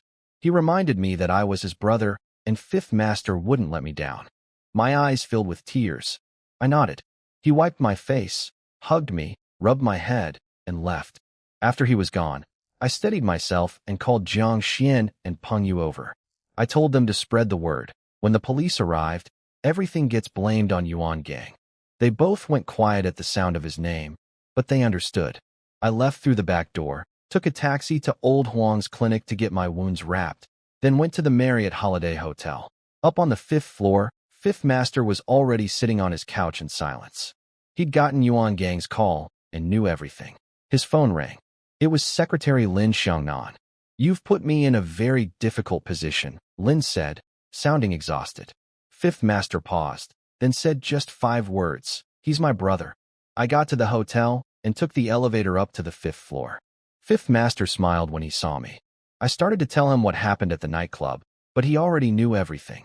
He told me Yuan Gang was already out of Jingzhou. He'd arranged for people to take him away. Yuan Gang had wanted to stay and go after Lu Baoshan, but Fifth Master wouldn't allow it. I let out a breath. I'd been afraid Yuan Gang would try to stay. Then Lin Sudong burst through the door, asking about Yuan Gang. Fifth Master told him everything. Yuan Gang killed Hao Chong and Lu Manjun, and he'd been sent away. Lin Sudong rubbed his face and sighed, saying Yuan Gang had been reckless. Fifth Master shook his head and said even a rabbit bites when cornered. This was what happened when you push a man too far. Fifth Master told us both to be careful. The war with Lu Baoshan was now out in the open. He told me to go back to the nightclub tomorrow, bring the girls over to the hotel, and send the guys to the club. Lin Sudong and I went downstairs to get rooms. We grabbed our keys and turned around, and there was Chief Ma Rongqiang walking through the hotel entrance, with Lu Baoshan and that yellow-haired kid right beside him. Ma asked where Qin Kuan was. Lin Sudong stepped forward and said Fifth Master was asleep. Lu Baoshan couldn't hold himself back. He snarled that 2 of his brothers were dead, and Qin Kuan could still sleep. Lin Sudong played innocent, told Lu Baoshan to report it to the police since Chief Ma was standing right there. Ma gave Lin Sudong 2 choices. Take them to see Qin Kuan, or he'd come back with officers and guns to arrest him. Lin Sudong called upstairs. Fifth Master said to bring them up. I stayed outside the office with the yellow-haired kid. Lin Sudong went in with Ma and Lu Baoshan. Inside, Fifth Master didn't stand up. He just sat there smoking his cigar and greeted Ma casually. Lu Baoshan demanded to know where Yuan Gang was. Fifth Master shrugged and said maybe he'd gone to find a woman. Ma told Fifth Master to hand Yuan Gang over. Fifth Master asked if Ma had been drinking. Lu Baoshan threatened to burn everything down. Fifth Master exploded, told Lu Baoshan to shut up, that he wasn't even on the same level and had no right to speak. Ma sat down across from Fifth Master lit one of his cigars, and said it wasn't negotiable. He said even Lin Xiangnan couldn't protect him anymore. That changed things. Ma had named Secretary Lin directly, meaning there was no room to maneuver. Fifth Master's eyes narrowed. He mocked Ma's police uniform, said he really did justice to it. Ma ignored the sarcasm and asked again, hand over Yuan Gang or lose everything in Jingzhou. Fifth Master refused without hesitation. He said if he handed over one person today, tomorrow they'd want another, and the day after they'd want him. He said Yuan Gang was nearly 40 years old with his own mind. He wasn't Fifth Master's son to command. Ma stubbed out the cigar on the table and smiled coldly. He said if he didn't see Yuan Gang tonight, Fifth Master would have nowhere left to stand in the entire city. Fifth Master slammed his palm on the desk. He leaned forward, his eyes cutting like knives. He told Ma that even a rabbit bites when cornered, and he wasn't a rabbit. He was a tiger with a mouth full of fangs. He said if Ma wanted to come for him, he was welcome to try. Ma stared at Fifth Master and said he'd rip out every one of those fangs. Then he left with Liu Baoshan. Lin Sudong suggested calling Secretary Lin, but Fifth Master shook his head. Ma's connections were at the provincial level. Secretary Lin couldn't help. He told Lin Sudong to forget about sleep. We needed to go to the nightclub right now and bring everyone back to the hotel. Lin Sudong came out and tapped my shoulder. I followed him downstairs, got in the car, and we headed for the nightclub. On the way, he called Li Wenqi to arrange vehicles to help move people. He was still on the phone when a car came flying out of a side street and slammed into our right side. Lin Sudong yanked the wheel, but it was useless. Our car flipped over. My face was covered in blood. The stitches on my arm had ripped open again. The pain turned my skin white. I called for Lin Sudong. No answer. He was slumped over, unconscious. I heard footsteps outside. Through the shattered windshield, I saw two men walking toward us carrying spears. I grabbed a shard of glass and crawled out of the wreck. The moment I stood up, I heard a familiar voice. It was the yellow-haired kid from Liu Baoshan's crew. He laughed and pointed his spear at me, mocking me. I called him a dog and said they were fighting dirty. He laughed harder and said this was how things worked. Nobody sends a formal invitation before trying to kill you. He yelled at the other guy, a man in his 30s called Old Sue, and they both rushed me. I dodged Yellow Hair's thrust and swung the glass at his neck. He twisted away just in time. Then both spears came at me at once. I couldn't dodge both. I turned my body sideways and smashed the glass toward Yellow Hair's face, forcing him to pull back. But Old Sue's spear drove straight into my lower back. I groaned. Blood poured through my fingers. I was done. My body hadn't even healed from before, and now I was bleeding from everywhere. I had nowhere to run. They closed in from both sides. I closed my eyes. Yuan Gang's face filled my mind. I whispered, "Brother, I'm sorry." Then a gunshot cracked through the air. Old Sue's knee exploded in a spray of blood, and he dropped. Yellow Hair panicked, threw down his spear, and ran. A second shot. Old Sue's head snapped back, and he went still. A bullet hole right through his skull. I stared, frozen. Behind me, Lin Sudong staggered out of the overturned car, holding a replica Black Star pistol. The crash had knocked him out. He hadn't heard me calling. When he finally came to, he heard Yellow Hair's voice and found the gun he always carried. He'd shot Old Sue through the car window, first the knee, then the head. He called my name and told me to get him out of there. Then his legs gave out, and he collapsed. I tried to stand, but the wound in my back sent a bolt of pain through me. Cold sweat covered my forehead. I clenched my teeth, dragged myself up, and got to his side. His left collar was soaked in blood from a head wound. He leaned against me, said his head hurt, and his legs wouldn't work. I held him up, and we limped away into the dark. Back at the hotel, Fifth Master tried calling Lin Sudong's phone. No answer. He called again and again. Nothing. His heart sank. I didn't know most of what happened that night until later. But this is how it went. Right after Fifth Master couldn't reach Lin Sudong, Li Wenqi called in. He said he'd been on the phone with Lin Sudong when it sounded like a car crash. Then the line went dead. Fifth Master told him to send everyone out to find Lin Sudong immediately. They found the car, flipped on its side, blood inside, glass everywhere, and a dead body next to it. Someone recognized the corpse as one of Liu Baoshan's men. But Lin Sudong and I were gone. Li Wenqi called Fifth Master with the news. Fifth Master's phone slipped out of his hand. He looked like he'd aged 10 years in a second. He picked the phone back up. His voice was flat and cold. He said 3 words, kill Lu Baoshan. Li Wenqi and Lu Jin gathered over 300 men and marched straight into the west side of the city. They smashed everything Lu Baoshan owned, karaoke bars, dance halls, gambling dens, destroyed them all, and sent every person inside to the hospital. Lu Baoshan and Ma Rongqiang both kept calling Fifth Master's phone. He watched it ring and didn't touch it. Not once. Then Secretary Lin Xiangnan called. Fifth Master picked up. Lin Xiangnan asked him what he thought he was doing. Fifth Master's voice was empty. He said, "My brother is gone." Lin Xiangnan was confused. He thought Yuan Gang had escaped. Fifth Master said he meant his other brother, Lin Sudong. Lin Xiangnan told him to pull his men back before the whole city went up in flames. Fifth Master snapped. He called Lin Xiangnan by his full name. "No more, Secretary Lin." He said he'd spent half his life building everything, and he only had 2 real brothers. One was on the run, the other was dead. And now Lin Xiangnan wanted him to stop? Lin Xiangnan tried to reason with him, worried about the fallout reaching his own position. Fifth Master cut him off. He told Lin Xiangnan not to worry. He'd never drag him into it. Then he hung up and stopped answering. Lin Xiangnan, unable to reach Fifth Master, called Ma Rongqiang instead. He made a deal.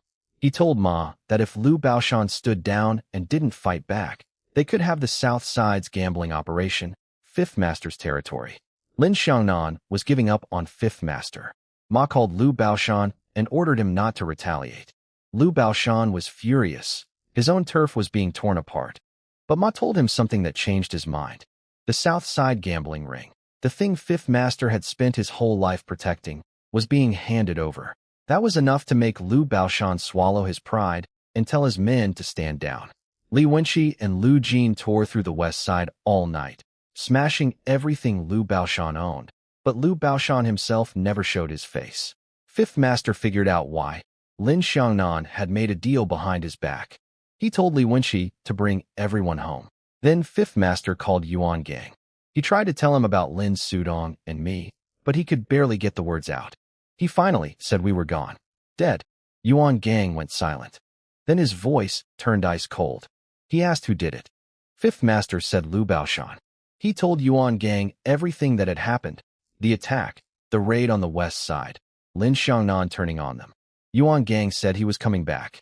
Fifth Master tried to stop him. He was still wanted for killing Hao Chong and Lu Manjun. But Yuan Gang said one was his brother, the other was his little brother. If he couldn't come back to avenge them, he'd never sleep again. He said his life was already worthless. He'd lived enough. Then he hung up before Fifth Master could say another word. Fifth Master sat there with tears running down his face. He'd actually called to say goodbye, to settle his affairs, and tell Yuan Gang about money he'd set aside for him. He knew he probably wasn't going to survive what was coming. With Ma Rongqiang against him and Lin Xiangnan gone, there was no hope left. But Yuan Gang hadn't given him the chance to say any of it. Exhausted from everything, Fifth Master fell asleep on the couch. Li Wenqi and Lu Jin came back, but the bodyguard kept them outside so Fifth Master could rest. Then Li Wenqi got a phone call. Ma Rongqiang had seized the royal club. Before he could process that, the hotel receptionist ran upstairs in a panic. Inspectors from every government bureau were downstairs. Commerce, health, labor, along with police. They were shutting down the hotel too. Li Wenqi punched the wall. Lu Jin cursed. Fifth Master came out and asked what was happening. They told him everything. He didn't flinch. He just said 3 words. Let them search. He told Lu Jin to go find a place for Wang Meiyuan and the girls from the nightclub. He told Li Wenqi to call the club staff and have them come to the hotel. That was all. No anger, no panic. Just quiet orders. Meanwhile, what Fifth Master didn't know was that Lin Sudong and I were still alive. I dragged Lin Sudong through the dark streets until I found a small clinic. The doctor was asleep. I pounded on the door until he opened it, and the moment he did, I shoved Lin Sudong's gun in his face. He nearly wet himself. He stitched me up with shaking hands. I was sitting there with the gun pressed against his side while he worked on my arm. He begged me to move it, said he couldn't stop trembling with a weapon against his kidney. I told him to relax. I wasn't going to shoot unless he gave me a reason. He asked what would happen if it went off by accident. The stitches came out crooked. I looked at my arm and told him it looked like embroidery gone wrong. But Lin Sudong was still unconscious on the other bed. and I was in no position to complain. While I was messing with the doctor, Lin Sudong groaned and opened his eyes. He called my name. I shoved the doctor aside and rushed over. Lin Sudong looked around and asked where we were. I told him it was some kind of clinic. I didn't really know either. He didn't care about his injuries. He just wanted a phone. The doctor pointed to a landline on a desk nearby. Lin Sudong tried to stand, but nearly collapsed. The doctor said his shin bone was probably cracked. I glared at the doctor for not mentioning it sooner. Lin Sudong gave me the number and I dialed it, with the doctor teaching me how to use the phone since I'd never made a call before. Fifth Master picked up. His voice was rough and exhausted. When I said it was me, he went completely silent for a moment. Then he almost shouted my name and asked if I was okay. I told him I was a little banged up, but fine. The doctor rolled his eyes. I'd been stitched up so many times I looked like a rag doll. Fifth Master asked about Lin Sudong. I told him the leg bone was cracked and he couldn't walk. Fifth Master let out a long breath and said the leg would heal. He asked where we were. I didn't know, so I pointed the gun at the doctor and told him to yell the address. The doctor's legs had gone so weak he could barely stand. I called him useless and told him to just shout it. After that, Fifth Master said he'd send someone. What I didn't know was that Fifth Master had already told Yuan Gang we were dead. He'd been ready to give up, to settle his affairs, and accept the end. But when he heard my voice on the phone, everything changed. The sky cleared for him, just a little. I waited at the clinic with the gun aimed at the door. When someone knocked, I made the doctor open it. A man stood there with a hat pulled low over his face. I pointed the gun at him and asked who he was. He looked up and grinned. "Miss me? It was Yuan Gang." I froze.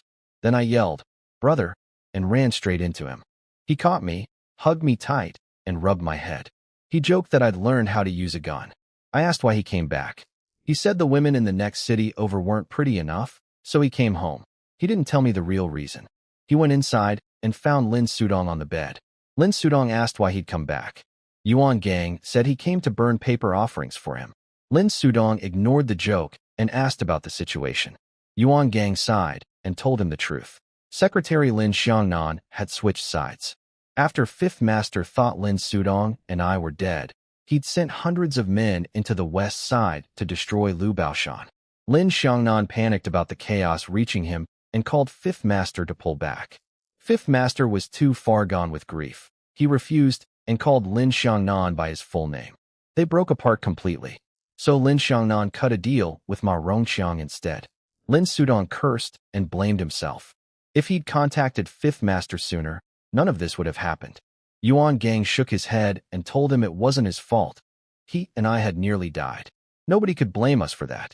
Then the doctor, who'd been cowering in the corner this whole time, finally worked up the courage to ask when we were planning to leave.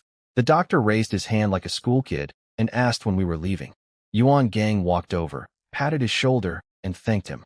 The doctor started saying we should hurry up and go, but then Yuan Gang pulled out a thick stack of cash, 3,000 or 4,000, and stuffed it into his hands. The doctor's tune changed instantly. He said we could stay as long as we wanted, while frantically shoving the money into his pockets. I rolled my eyes at him. A car horn honked outside, and I whipped out the gun. The doctor nearly fainted again and tried to give the money back. Yuan Gang told me to relax. He opened the door. It was Old Huang in a beat-up van that looked ready to fall apart. Old Huang came inside, saw my stitches, and asked if I'd been practicing embroidery on myself. He looked at the doctor's work, shook his head, and told everyone to load up. We put Lin Sudong in the van and left. We didn't go back to the hotel. We drove to a farmhouse out in the countryside.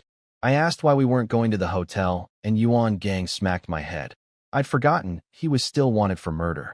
Over the next couple of weeks, everything fell apart.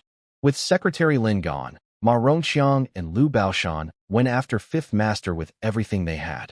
They seized the hotel, the club, all of his properties. Government agencies ran joint raids across the entire south side. They arrested nearly half of Fifth Master's people. Li Wenxi and Lu Jin both had to go into hiding. Lu Baoshan sent his own men into the south side to crush whoever was left. The goal was simple: force Fifth Master to surrender. But Fifth Master refused every phone call. He wouldn't bend. At the farmhouse, Old Huang looked after Lin Sudong's leg. Yuan Gang cooked for everyone, badly, but it was food. There were 5 of us: me, Yuan Gang, Lin Sudong, Little Dragon, and Old Huang. 3 of us were wounded.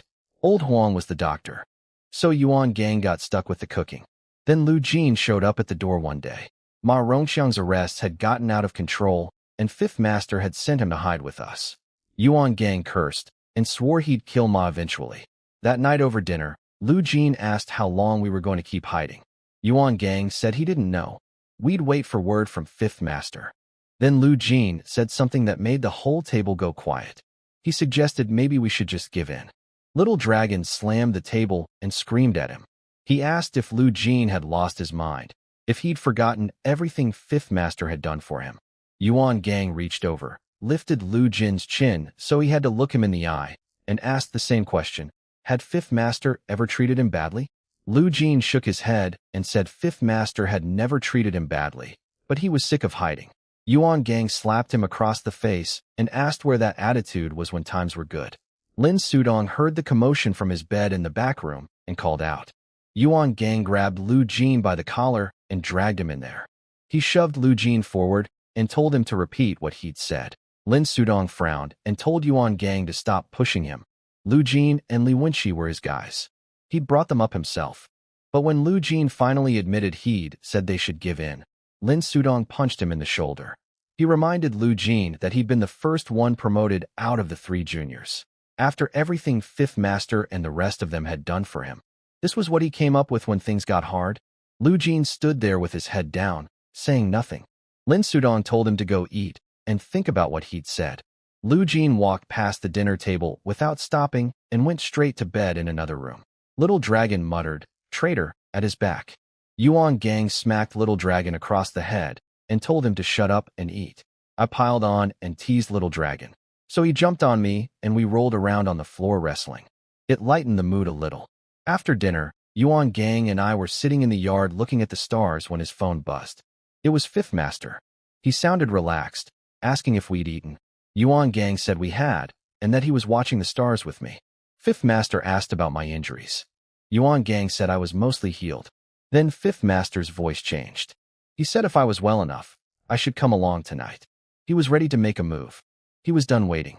He said Ma Rongxiang thought his connections made him untouchable, so Fifth Master would go all in and see if Ma dared to bet his life. Even if it meant leaving Jingzhou forever, he'd take a piece of Ma with him on the way out. Yuan Gang was excited. He said he wanted to deal with Ma personally. Fifth Master told him to calm down. He started laying out the plan. Yuan Gang and I would grab our weapons, go meet up with Li Wenqi and Lu Jin, and then Yuan Gang interrupted. He said Lu Jin was already here with us. Fifth Master went silent. Then his voice went cold. He said he hadn't sent Lu Jin to us. Yuan Gang's stomach dropped. Lu Jin had showed up that afternoon saying Fifth Master sent him, even bringing medicine for Lin Sudong. He'd been coming every few days with supplies, so nobody questioned it. It's bad, Yuan Gang said. Fifth Master cursed. Lu Jin had sold us out. He told Yuan Gang to get out of there immediately. Yuan Gang hung up and pulled his gun. I didn't understand what was happening, but when I saw him draw, I pulled mine too. He kicked open the bedroom door. Little Dragon and Lu Jin both jumped up. Little Dragon clutched his chest and said Yuan Gang had scared him half to death. Yuan Gang ignored Little Dragon. He grabbed Lu Jin by the collar, lifted him up, and shoved a gun against his head. He asked him what he'd done. Little Dragon didn't understand. Yuan Gang told him to help me and Old Huang get Lin Sudong into the van. We had to leave now. Little Dragon put it together instantly. He turned around, slapped Lu Jin across the face, and called him a traitor. Yuan Gang told him to stop wasting time. Little Dragon and I went to get Lin Sudong. I carried him on my back while Little Dragon and Old Huang held him from the sides. Yuan Gang stayed behind with Lu Jin. He pressed the gun to his head and asked why. Lu Jin didn't even look sorry. He said we couldn't beat Ma Rongxiang and we should just give up. Yuan Gang pistol whipped him across the skull, grabbed his hair, and dragged him outside. Lin Sudong saw Lu Jin being dragged out and understood immediately. He just couldn't bring himself to believe it. Lu Jin was his guy. He'd raised him up from nothing. I got Lin Sudong to the van and was lifting my foot to climb in when 2 vans came screeching around the corner, headlights blinding us. Little Dragon screamed a warning and shoved me into the vehicle. A shotgun blast tore into the side of the van. Little Dragon pulled a 5-round pump from under the passenger seat and fired back, shattering the windshield of the lead car and stopping both of them dead. The yellow-haired kid, his name was Lu Hao, jumped out with his own shotgun and fired at Little Dragon. Over a dozen men poured out with cleavers and charged at us. Little Dragon ducked behind the door, dodged the blast, and fired into the group. 2 men in front dropped screaming. Yuan Gang used Lu Jin as a human shield, held him by the hair with one hand, and started firing his pistol with the other. The replica Black Star was no joke. Unlike the shotguns that just peppered you with iron pellets, this thing killed if it hit anything vital. Lu Hao ducked behind his car and didn't dare show his face. Then 2 more vehicles came around the corner, with police lights flashing. Yuan Gang's face changed. Ma Rongxiang had sent police alongside Lu Baoshan's thugs. Yuan Gang yelled for Old Huang to drive. Old Huang started the engine and floored it. But Yuan Gang and Little Dragon didn't get in. I jumped out of the moving van. Yuan Gang yelled at me, asking what I thought I was doing. I told him if he wasn't leaving, neither was I. The police used a megaphone, ordering Yuan Gang to surrender. Yuan Gang cursed and smashed Lu Jin's head with the gun again. Lu Jin said he'd been merciful. If he hadn't asked them to wait, they would have come that afternoon. He told Yuan Gang to just give in. Little Dragon nearly lost his mind. He jammed the shotgun barrel into Lu Jin's mouth and almost pulled the trigger. Yuan Gang stopped him, said don't waste bullets. I called out that people were moving toward us. Police with guns were creeping closer. Little Dragon didn't wait. He fired a blast that pushed them back. The megaphone started up again, telling Little Dragon to surrender peacefully. Lu Hao yelled at the police to just rush us and kill us. The cop next to him told him to shut up. Yuan Gang turned to Little Dragon and me. He said we should run west toward the cornfield while he covered us. Little Dragon refused, said he wasn't afraid to die. I refused too. I told them to go first and I'd stay behind. Yuan Gang got angry. He said this wasn't the time to argue about who stays. We needed to get as many people out as possible. Nobody moved. Little Dragon and I were both too stubborn. Yuan Gang looked like he wanted to strangle us both. Then Little Dragon looked up. His expression turned serious. He told Yuan Gang to trade guns with him. Take the shotgun, give him the pistol. Then he said Yuan Gang should take me and go. Yuan Gang cursed at Little Dragon and told him he was family too. He wasn't leaving him behind. Little Dragon shook his head and pointed at his leg. The shotgun blast from Lu Manjun had healed enough for walking, but he couldn't run. If he came with us, he'd slow everyone down. Yuan Gang said then nobody was leaving. Little Dragon got desperate. He said if we all stayed, who would be left for Fifth Master? Then I saw the police creeping forward again. There was no time to warn the others. I just pulled the trigger. It was my first time firing a gun. The recoil shocked me, and I had no idea where the bullet went. Yuan Gang and Little Dragon both jumped. While Yuan Gang was distracted, Little Dragon snatched the Black Star out of his hand and shoved the shotgun at him. Yuan Gang tried to argue, but Little Dragon pointed the pistol at his own head. That ended it. Yuan Gang's eyes filled with tears. He looked at Little Dragon one last time. Little Dragon smiled, took Lu Jin from him, and said nothing more.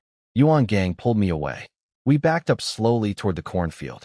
Lu Jin tried to shout and give us away, but Little Dragon smashed the pistol into his mouth, knocking out 2 teeth.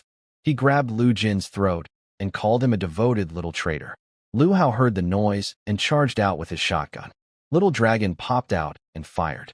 They traded shots. Lu Hao went down clutching his thigh, and Little Dragon's left arm was torn apart by pellets. Little Dragon laughed and screamed that he'd take anyone who came at him. 1 kill, and he'd break even. Anything more was profit. Nobody dared move after that. While Little Dragon held them off, Ma Rongxiang and Lu Baoshan arrived at the Marriott Holiday Hotel. They kicked open Fifth Master's office door and threw his beaten bodyguard inside. Then they dragged in someone else, Li Wenxi, beaten so badly he was unrecognizable. Lu Jin had given up his location too. Ma told Fifth Master not to bother counting on Yuan Gang either. We wouldn't survive the night. He asked if Fifth Master had any cards left to play. Fifth Master stared at him. He asked if Ma really intended to destroy everything. Ma shrugged and said he'd given Fifth Master chances. Fifth Master closed his eyes. When he opened them, the fight was gone. He asked what it would take to spare his brothers. Ma leaned in close. He said it was simple, every business Fifth Master owned, plus both his legs. He wanted Fifth Master crippled, not dead. Worse than dead. Fifth Master's fists clenched. Then they slowly opened. He had no choice. Not for himself, for his brothers. For Li Wenqi lying broken on the floor. For Yuan Gang. For Little Dragon. For me. I agree, he said. His back bent. He looked like he'd aged 20 years in a second. Ma laughed. His men pulled out contracts they'd already prepared. Fifth Master stood up, walked to Li Wenqi, crouched down, and touched his face. He told Ma to bring the papers, but reminded him of the promise. Spare his brothers. Ma nodded and said Fifth Master was a real man. Meanwhile, Little Dragon sat slumped against a wall in the dark.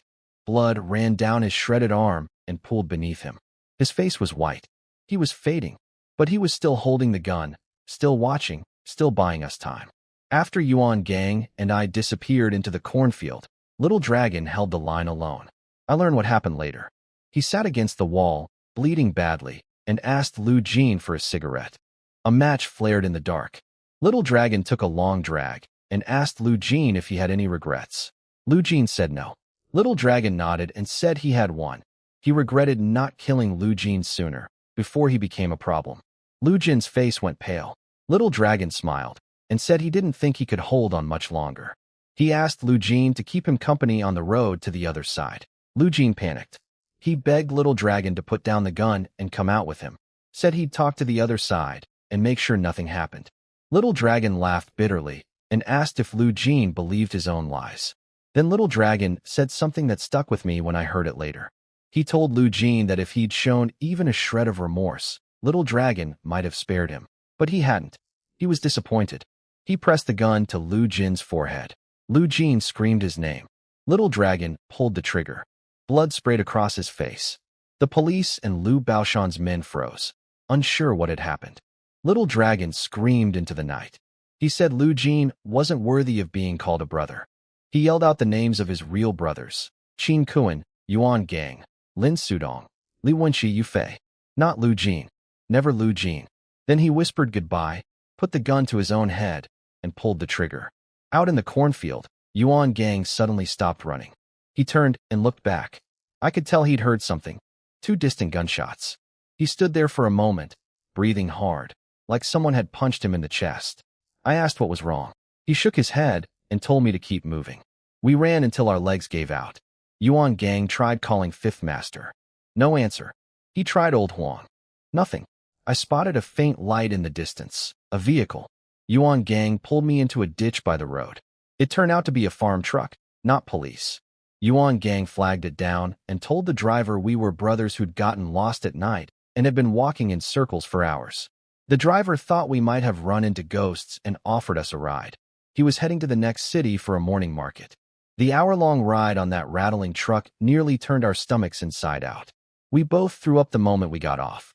Yuan Gang thanked the driver and pushed a pack of foreign cigarettes into his hands. We found a breakfast shop nearby. Yuan Gang ordered fried dough sticks, soy milk, and tofu pudding. Then he pulled out his phone and called Fifth Master's number again. Someone answered, but it wasn't Fifth Master. It was Su Wenjie, Fifth Master's driver and bodyguard.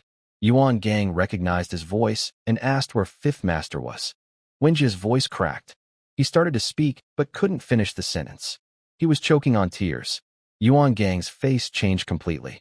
Yuan Gang shouted into the phone so loud the breakfast shop owner nearly dropped 2 bowls of soy milk into the fryer. I flinched and looked at him, not knowing what was happening. Su Wenjie told him everything. Fifth Master's legs were broken. Ma Rongxiang and Lu Baoshan had come to the hotel last night with Li Wenqi, who'd been beaten beyond recognition. To save the rest of us, Fifth Master signed over every property he owned: the hotel, the club, the nightclub, everything. Then Lu Baoshan broke both his legs. Yuan Gang's face went white. His hands were shaking. He said he was coming back immediately. Wenjie told him Fifth Master had forbidden it. Fifth Master said he'd already paid with his legs. He didn't want any more brothers paying with their lives. And if Yuan Gang didn't listen, Fifth Master would never call him brother again. Yuan Gang collapsed to the floor. I caught him. He grabbed onto me and sobbed. Loud, open, broken crying. I didn't know what to do. I just stood there and let him hold on. The breakfast shop owner looked annoyed at first, but when he heard how much pain was in that crying, He sighed and left us alone. After a while, Yuan Gang calmed down enough to tell me. Fifth Master's legs were shattered. Everything was taken. I said we should go back right now. Yuan Gang slowly shook his head. The shop owner came over and said we should eat. Fill our stomachs first, then deal with whatever needed dealing with. Yuan Gang looked up at him, nodded, and told me to sit down. We ate without tasting any of it. We wandered the streets of the neighboring city, lost. Yuan Gang said we'd find a place to stay and wait for Fifth Master's call. That night, in a cheap motel, we were lying on our beds staring at the ceiling when the phone buzzed. Yuan Gang grabbed it. It was Fifth Master. His voice was weak. Yuan Gang asked how he was. Fifth Master said he was fine and not to worry. Yuan Gang begged to come back, just to see him. Fifth Master said no. He said he was done fighting. Losing his legs had shown him things clearly. On this road, keeping your life was already more than you could ask for. Yuan Gang couldn't believe it. He asked if Fifth Master was really going to let it go. Then Fifth Master told him about Little Dragon. He was dead. Yuan Gang shot off the bed. I sat up too, gripping the sheets. We both assumed Little Dragon had been captured alive. Fifth Master said Little Dragon killed Lu Jin first, then turned the gun on himself. His voice carried a deep hatred when he mentioned Lu Jin's name. To Fifth Master, the traitor was worse than Ma Rongqiang and Lu Baoshan combined. Yuan Gang stood there with his mouth open, unable to speak. Fifth Master kept talking. Yuan Gang just listened, frozen, until the call ended. I walked over and asked about Little Dragon. Yuan Gang looked up at me with bloodshot eyes and said Little Dragon was gone. My legs went weak. Tears rolled down my face. After Fifth Master and Yuan Gang, Little Dragon was the person I'd been closest to. We were around the same age. We played cards together, wrestled on the floor, joked around during those days at the farmhouse. Just yesterday, he was right there beside me. And now he was gone. Yuan Gang suddenly pulled me up and said we were going out. I was still crying, but I followed him out of the motel. That night, the streets were empty and silent. Yuan Gang brought me to a funeral supply shop and pounded on the door until the owner woke up cursing. Yuan Gang walked in, looked around, and told the man he was buying everything in the store. The owner thought he was joking. Yuan Gang told him again, everything. Paper money, gold paper ingots, paper offerings, all of it. He asked the owner to deliver it to a nearby intersection, just a few hundred meters away. The intersection faced the direction of Jingzhou City. The owner loaded everything onto a small tricycle cart. Yuan Gang and I helped push from behind. When we got there, Yuan Gang lit a match. The flame danced in the dark. He dropped burning paper into the pile, and the whole thing erupted. Fire reaching into the sky, lighting up the darkness around us. We stood there staring toward Jingzhou. Neither of us said a word. The fire was for Little Dragon. The next morning, Yuan Gang pulled me out of bed with bloodshot eyes. We ate breakfast, checked out, and I asked if we were going back to Jingzhou. He said no. I asked where then. He said Jiangbei City, a place in the next province over. He'd never been there either. Fifth Master had arranged it. He knew Yuan Gang wasn't the type to settle down quietly, so he'd contacted a friend there to give him a place to land. I started to complain about him always rubbing my head. I was about to say Little Dragon told me it would make me shorter. But halfway through the sentence we both went quiet. Little Dragon's name hung in the air between us. We didn't take a bus. We hired a private car because we were carrying guns and Yuan Gang was still wanted. Lin Sudong and Old Huang wouldn't be joining us. Fifth Master had arranged a separate place for Lin Sudong to recover, with Old Huang taking care of him. I felt low. I'd finally had people around me, brothers, friends, a family of sorts. Now it was back to just me and Yuan Gang. After more than 10 hours on the road, we arrived in Jiangbei City. The moment we stepped out, we both froze. This place was nothing like Jingzhou. Skyscrapers everywhere, neon lights, crowds, traffic, a real city. We wandered around gawking like country boys visiting the big world for the first time. Yuan Gang spat and cursed. He said his vision had been too small. Compared to this, Jingzhou was a village. We checked into a hotel and were stunned again. Compared to this place, the Marriott Holiday Hotel back home was tiny. We slept until noon the next day, would have slept longer if the front desk hadn't knocked asking about the room. When we finally went out, I stretched and asked what came next. Yuan Gang lit a cigarette and said we'd have some fun for a few days and wait for 2 people to arrive. He didn't say who. I didn't ask. Since Lin Sudong and Old Huang weren't coming, I didn't much care. We spent the next few days exploring every corner of Jiangbei City. Everything amazed us. Yuan Gang kept saying this was what the real world looked like. I had to agree. After the garbage heaps, the prison cells, and the blood, this felt like a different planet. 3 days later, Yuan Gang's phone buzzed under the pillow while we were sleeping. Someone said they'd arrived in Jiangbei City and couldn't believe how big it was compared to Jingzhou. Yuan Gang laughed and told them to take a taxi to our hotel. I asked who was coming. Yuan Gang just grinned and said I'd find out soon. A knock at the door. Yuan Gang opened it, and there stood Jiang Xian and Peng Yu. I shouted their names, genuinely happy. They were familiar faces, and right now that meant everything. They greeted me and came inside. Peng Yu started to bring up Little Dragon. The room went silent. Yuan Gang sighed and changed the subject, asking about Fifth Master. Jiang Xian said he was recovering, but the doctors had told him he'd never stand again. Yuan Gang's fists tightened. I could feel the mood sinking, so I said I was hungry. Yuan Gang caught on immediately and suggested we go eat. A welcome dinner for the two of them. Peng Yu and Jiang Xian played along, and just like that we were out the door. Yuan Gang told them to order whatever they wanted and not to hold back. Peng Yu grinned, grabbed the menu, tossed it straight to the waitress without even opening it, and said, "Cook the whole book." Everyone froze. The waitress, Yuan Gang, Jiang Xian, me, all staring at him. Yuan Gang rubbed his temples and said maybe he couldn't afford to keep Peng Yu around. Jiang Xian agreed seriously, saying if Peng Yu stayed we'd all go hungry. I called the waitress over and asked her to call a taxi. That was the last straw. Peng Yu snatched the menu back, grumbling that it was just a joke. We ended up ordering 6 dishes and 4 cases of beer. My head hurt just looking at it. A few bottles in. Things were going well until the room next door got unbearably loud. Yuan Gang tried to be patient. We were new in town and didn't want trouble. He sent the waitress over to ask them to keep it down. She went once. Nothing changed. The noise got worse. They were slamming the walls now. Yuan Gang sent her again. This time they smashed a bottle over her head. Blood ran down her forehead. Then 7 or 8 of them dragged her by the collar to our door and kicked it open. A fat man with a tiger tattoo on his arm walked in shirtless, cursing at us, asking if we were the ones who kept sending complaints. Peng Yu was closest to the door. He didn't say a word, just spun around and smashed his beer glass into the man's face. The glass shattered, cutting Peng Yu's hand and shredding the guy's cheek. The man screamed. His crew charged at Peng Yu. Yuan Gang grabbed a bottle, hurled it without looking, and jumped in. I grabbed a bottle and smashed it over the head of a guy in a floral shirt who was pounding on Peng Yu's skull. The bottle exploded and the man dropped, blood leaking through his fingers. Peng Yu had gone wild. His nose was bleeding, his clothes were ripped to shreds, and he was slamming a chair into the tattooed man over and over. Yuan Gang knocked another guy down so hard he flew into the door and broke it off its hinges. He told Peng Yu to ease up before he killed the man. Peng Yu spat, kicked the guy one more time, and finally stopped. Yuan Gang told us to move.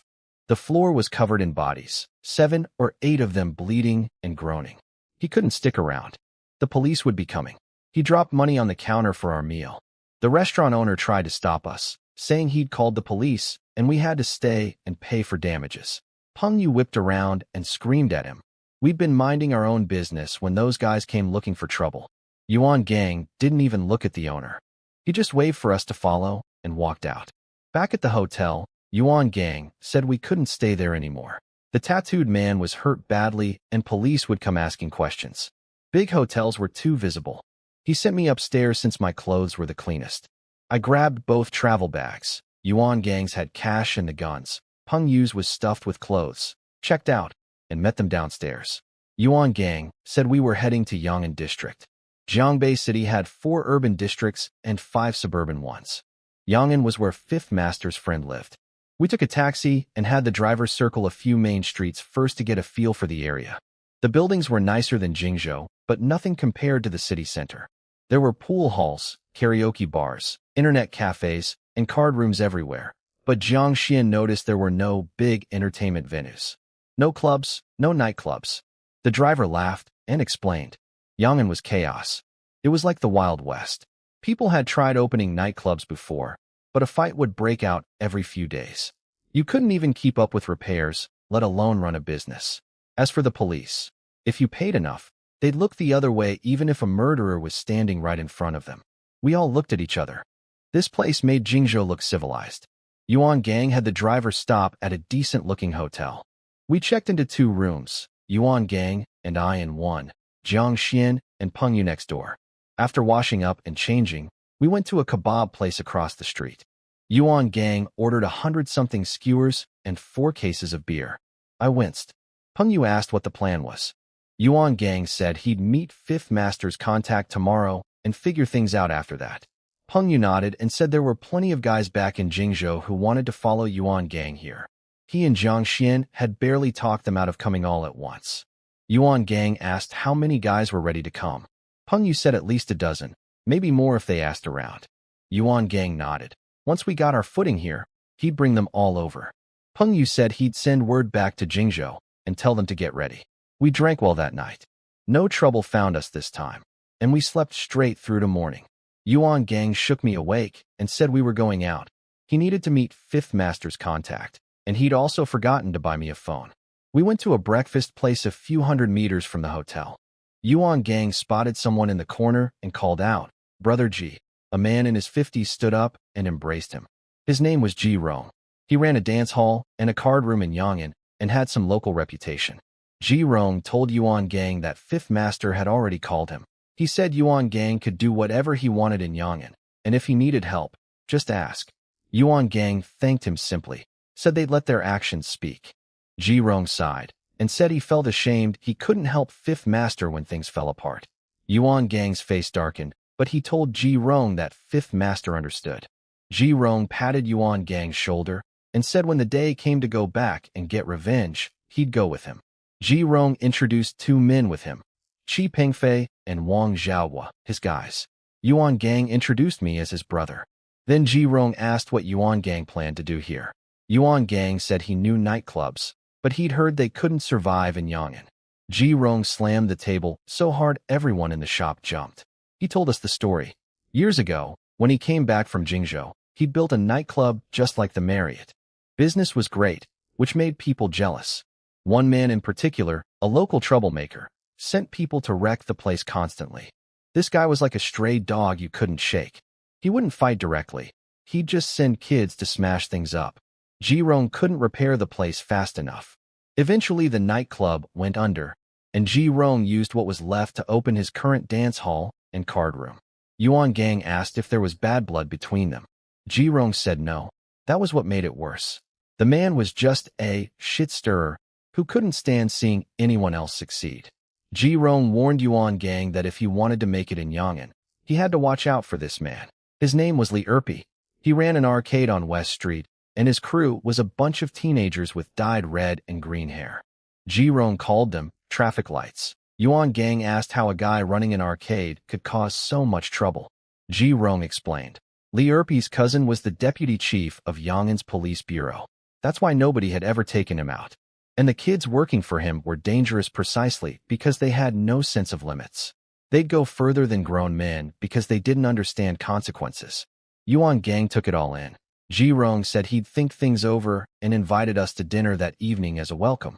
After Ji Rong left, Yuan Gang ordered takeout, fried dough, steamed buns, and tofu pudding, and we carried it all back to the hotel. He told me to go wake up Peng Yu and Jiang Xian. I went next door and pounded on their door. Peng Yu and Jiang Xian shuffled and looking half dead, but Peng Yu perked up the instant he saw food. We sat around the small table eating buns and fried dough while Yuan Gang told them about meeting Ji Rong and the situation with Li Erpi. Peng Yu scoffed and said if that dog caused problems, he'd take out both Li Erpi and his deputy chief cousin. Yuan Gang shook his head. He said we weren't in Jingzhou anymore. Nobody here would cover for us. If we got into trouble, the only option was running. We had to think long-term. Jiang Xian agreed. I nodded too and asked what we were actually going to do. Yuan Gang said he had about 100,000 in cash. That wasn't enough for anything big, but it was enough to open a karaoke lounge, a step below a full nightclub. It was his specialty anyway, and karaoke places attracted wealthier clients, which meant better connections down the road. Peng Yu's eyes lit up. His first thought was about the girls who'd work there. Yuan Gang glared at him and told him to keep his hands to himself. Anyone who forced themselves on the girls would lose a leg. Jiang Xian shook his head and pointed out the place didn't even exist yet, and Peng Yu was already thinking about women. We all laughed. That evening, Yuan Gang brought the three of us to a restaurant called Yong'an House, the biggest and fanciest place in the district. Ji Rong was waiting outside with his two guys. Over drinks, Yuan Gang told Ji Rong he'd decided on a karaoke lounge. Ji Rong loved the idea. Then Yuan Gang asked about venues. Ji Rong thought for a moment and said he knew a spot on East Street, the best commercial strip in Yong'an. It used to be a restaurant, 2 floors, not tall but plenty of space. Perfect for a lounge. Yuan Gang's eyes lit up. It sounded ideal. Then Ji Rong's face darkened. He said there was a problem. Li Erpi had his eye on that same location. The backstory was ugly. The owner of the building was actually the boss of this very restaurant we were sitting in, Yong'an House. Li Erpi had sabotaged the man's old restaurant until it went under. Then Li Erpi tried to buy the space. The owner refused to sell to the person who destroyed his business. So Li Erpi put out word that anyone who dared take over that location would answer to him. Peng Yu couldn't hold back. He cursed and said the man had no shame, wrecking someone's business, then wanting their property and threatening everyone else on top of it. Yuan Gang asked if there was anywhere else. Ji Rong shook his head. Everything else was too far from the center, practically in the middle of nowhere.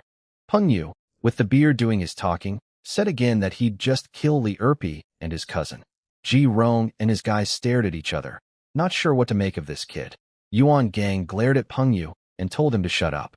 Then he told Ji Rong he'd think it over. Ji Rong waved it off and said there was no rush. After that, nobody talked about the venue anymore. We just drank until well past midnight. Back at the hotel, Yuan Gang washed his face and asked me what I thought. Could we do it? I didn't hesitate. I said yes. I could see he'd already made up his mind. He just needed someone to push him. And I wasn't the clueless kid from prison anymore. I wanted to go back to Jingzhou and get revenge just as much as he did. But we needed strength first. This venue on East Street was the key to everything. If we couldn't get past a small-time troublemaker like Li Erpi, we had no business going up against Ma Rongqiang and Lu Baoshan. Yuan Gang grinned. He said if we couldn't handle one Li Erpi, we didn't deserve to show our faces in Jingzhou again. He reached up to rub my head, then stopped himself. He must have remembered what I'd said about Little Dragon telling me it would make me shorter. The next morning, Yuan Gang called Ji Rong and said he wanted to see the East Street property. Ji Rong couldn't believe it. Yuan Gang reminded him that even a starving camel was bigger than a horse. Li Erpi was nothing compared to what we'd been through. Ji Rong went quiet for a moment, then agreed. He'd been overthinking it. We met Ji Rong on East Street. He pointed at a building on the side of the road, 2 stories, wide and spacious, bigger than the old Marriott nightclub. The outside was in good shape, barely needed work. The location was perfect, busy street, lots of foot traffic, shops everywhere. Yuan Gang loved it. He'd actually noticed this building our first day in Yong'an, when we had the taxi driver circle the neighborhood. He'd wondered why a perfectly good restaurant was shut down. Ji Rong called the building's owner. A few minutes later, an Audi 100 pulled up. Seeing that car stung. It was the same model Fifth Master used to ride. The driver stepped out, a stocky middle-aged man in casual clothes with a thick gold chain. His name was Chen Jianghe. He owned Yong'an House, the big restaurant where we'd eaten the night before. Chen Jianghe didn't bother with handshakes or small talk. He asked straight away if Ji Rong had told us about the situation, meaning Li Erpi. Yuan Gang smiled and said yes, and it didn't matter. Chen Jianghe looked surprised. He turned to Ji Rong and asked if he'd really explained what kind of person Li Erpi was. Ji Rong patted Chen Jianghe's shoulder and said his brother here wasn't just anyone. Back in his own territory, Yuan Gang had operated at a much higher level than Ji Rong himself. Yuan Gang told Chen Jianghe he was impressed by his honesty. Most people would have hidden the Li Erpi problem to close the deal. Chen Jianghe shook his head and said it wasn't about being honest. He just didn't want to set someone up for trouble. Yuan Gang told Chen Jianghe not to worry. If he was ready to take on this business, he wasn't afraid of choking on it. Chen Jianghe shrugged and unlocked the front door. We all went inside. The place was impressive. The interior was as fancy as Yong'an House, and everything still looked new. Yuan Gang estimated each floor was about 1,500 square meters, 3,000 total. That was bigger than the old Marriott nightclub. But I could see something shift in his eyes. He was doing the math, and the money probably wasn't adding up. Chen Jianghe got emotional walking through his own ruined business. He cursed Li Erpi again. Ji Rong calmed him down. Chen Jianghe asked Yuan Gang what he thought. Yuan Gang said the place was great, but hesitated on the price. Chen Jianghe said he'd give it to us straight. 180,000, final price, already a loss for him. Yuan Gang nodded. It was fair. Without the Li Erpi problem, the place would have gone for over 200,000. But Yuan Gang was short, about 30,000 short. And that was just the building. Renovations, bribes, startup costs. All of that would need money too. While Chen Jianghe went to the bathroom, Ji Rong came over and asked if there was a problem. Yuan Gang admitted he didn't have enough. Ji Rong didn't blink. He asked if 50,000 would cover it. Yuan Gang started to refuse, but Ji Rong cut him off. He said helping Yuan Gang was helping himself. If Yuan Gang did well, so would he. He told Yuan Gang to stop being awkward and just take it. Yuan Gang accepted. He promised to pay it back within a month. Ji Rong waved it off and said there was no rush. When Chen Jianghe came back, Yuan Gang told him he'd take it. They went to handle the paperwork and transfer the money that same day. That night, Chen Jianghe invited everyone to dinner at a small, old restaurant with excellent food. Over drinks, he and Yuan Gang hit it off. Chen Jianghe was a straight-talking businessman, and Yuan Gang respected that. Chen Jianghe promised to bring friends to the karaoke lounge once it opened, and a man like him knew plenty of wealthy people. That was a bonus Yuan Gang hadn't expected. We drank until midnight again and stumbled back to the hotel. The next morning, Yuan Gang was up early making phone calls. I woke up staring at him, amazed. I asked how he managed to get up so fresh after drinking so much every night, when I felt like my body had been taken apart and put back together wrong. He slapped his lower back proudly and said it meant his kidneys were strong. I rolled my eyes. He pulled my blanket off and said we were finally going to buy me a phone. He'd been meaning to do it for days, but the venue business had gotten in the way. Then he glanced down and made a comment about my morning situation that made my face turn bright red. I yanked the blanket back. He laughed and said after the first attempt at the red light district had failed, he'd definitely find me a girl to fix that problem this time. After getting my new phone, we grabbed breakfast and headed back to the hotel. Peng Yu and Jiang Xian smelled the food and came running over like always. Yuan Gang told them to start calling Jingzhou today and get everyone ready to come. He said the property deal couldn't stay secret. Li Erpi would find out soon, and we needed bodies here before that happened. Peng Yu and Jiang Xian agreed. Yuan Gang was right. Li Erpi had already learned about the sale. He spent the night asking around about us. He didn't find out much, but he learned we were close with Ji Rong. In his mind, Ji Rong's level was nothing to worry about, so he made his decision. We were in our room making phone calls when someone started hammering on the door. None of us had told anyone our room number, not even Ji Rong. Before we could react, the door was kicked open and a group of teenagers with red and green dyed hair rushed in. The one in front had a nose ring and was holding a military bayonet. He asked which one of us was Yuan Gang. Yuan Gang said it was him. The kid cursed and charged at him with the blade. Peng Yu grabbed a stool and hurled it. Jiang Xian picked up our little dining table and threw it at the doorway. I jumped onto the bed, ripped the metal curtain rod off the wall, and started jabbing it at anyone who came near. More of them kept pushing in from the hallway. Red hair, yellow hair, purple hair, every color imaginable. They were just kids, 17 or 18, but they all had weapons, and they didn't hold back. Peng Yu and Jiang Xian couldn't risk going toe-to-toe with blades. My curtain rod got grabbed, and I couldn't pull it free. Yuan Gang picked up the fallen table and used it as a battering ram, shoving the whole group back toward the door. They couldn't hold against his strength. But one red-haired kid was fast. He stabbed his bayonet into Yuan Gang's shoulder before Yuan Gang could pull away. I didn't see it happen. I was behind him. But Peng Yu saw it from the side and rushed in with a pair of wooden chopsticks. Yuan Gang grunted and kicked the kid away to create distance. Then I saw it. Blood was pouring from his shoulder. Something inside me snapped. My vision went red. I reached for the travel bag on the bed, unzipped it, and pulled out the 5-round shotgun. I racked a shell and screamed at Peng Yu to move. He turned, saw what I was holding, and dove sideways. I pulled the trigger. In that tight space, at that range, the blast was devastating. Iron pellets sprayed out and dropped everyone standing at the front. Screaming filled the hallway. I didn't stop. I jumped off the bed and walked toward the door with the shotgun raised. The kids still standing turned and ran, leaving their wounded friends on the floor. I stepped into the hallway and fired again at the ones running away. Another one went down. Yuan Gang grabbed me from behind, holding his bleeding shoulder. He told me to stop. I told him to let go. I wanted to kill them all. My eyes were burning. I couldn't see anything except the direction they'd run. Yuan Gang hugged me tight and said his shoulder hurt. That was the only thing that could have reached me. The moment I heard those words, I stopped fighting. I turned around and looked at his wound, all the rage replaced with worry. Yuan Gang told Peng Yu to grab our bags. We had to leave immediately. The hotel would have called the police by now, and Yuan Gang couldn't afford to be found. We rushed out, and Yuan Gang called Ji Rong. His shoulder was bleeding, and he couldn't go to a real hospital. Ji Rong came with a van and took us to a small clinic. While Yuan Gang got stitched up, Ji Rong made some calls. When he came back, his face was serious. He said Li Erpi's cousin, the deputy police chief, was already out looking for us. Yuan Gang cursed. He hadn't expected Li Erpi to run crying to his cousin so fast. Ji Rong shrugged and said that's exactly why everyone called him a shit stirrer. It was what he did. Yuan Gang frowned. He was still wanted for what happened in Jingzhou. He couldn't show his face if police were actively hunting for us. Ji Rong drove us out to a farmhouse in the countryside that night. He told us to sit tight while he worked on finding a solution. After Ji Rong left, I walked up to Yuan Gang with my head down and apologized. I told him I shouldn't have fired the gun.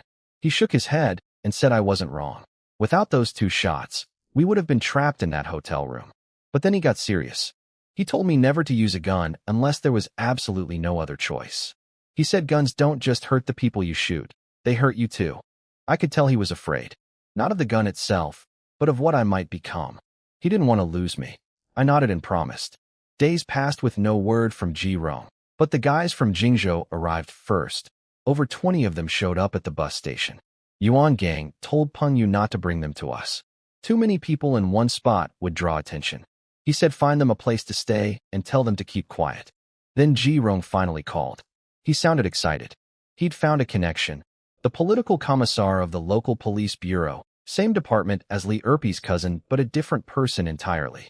Ji Rong said being in the same system didn't mean they were on the same team. Yuan Gang was cautious but agreed to set up a meeting. He trusted Ji Rong. That night, while Yuan Gang was in the outhouse, Peng Yu and Jiang Xian pulled me aside.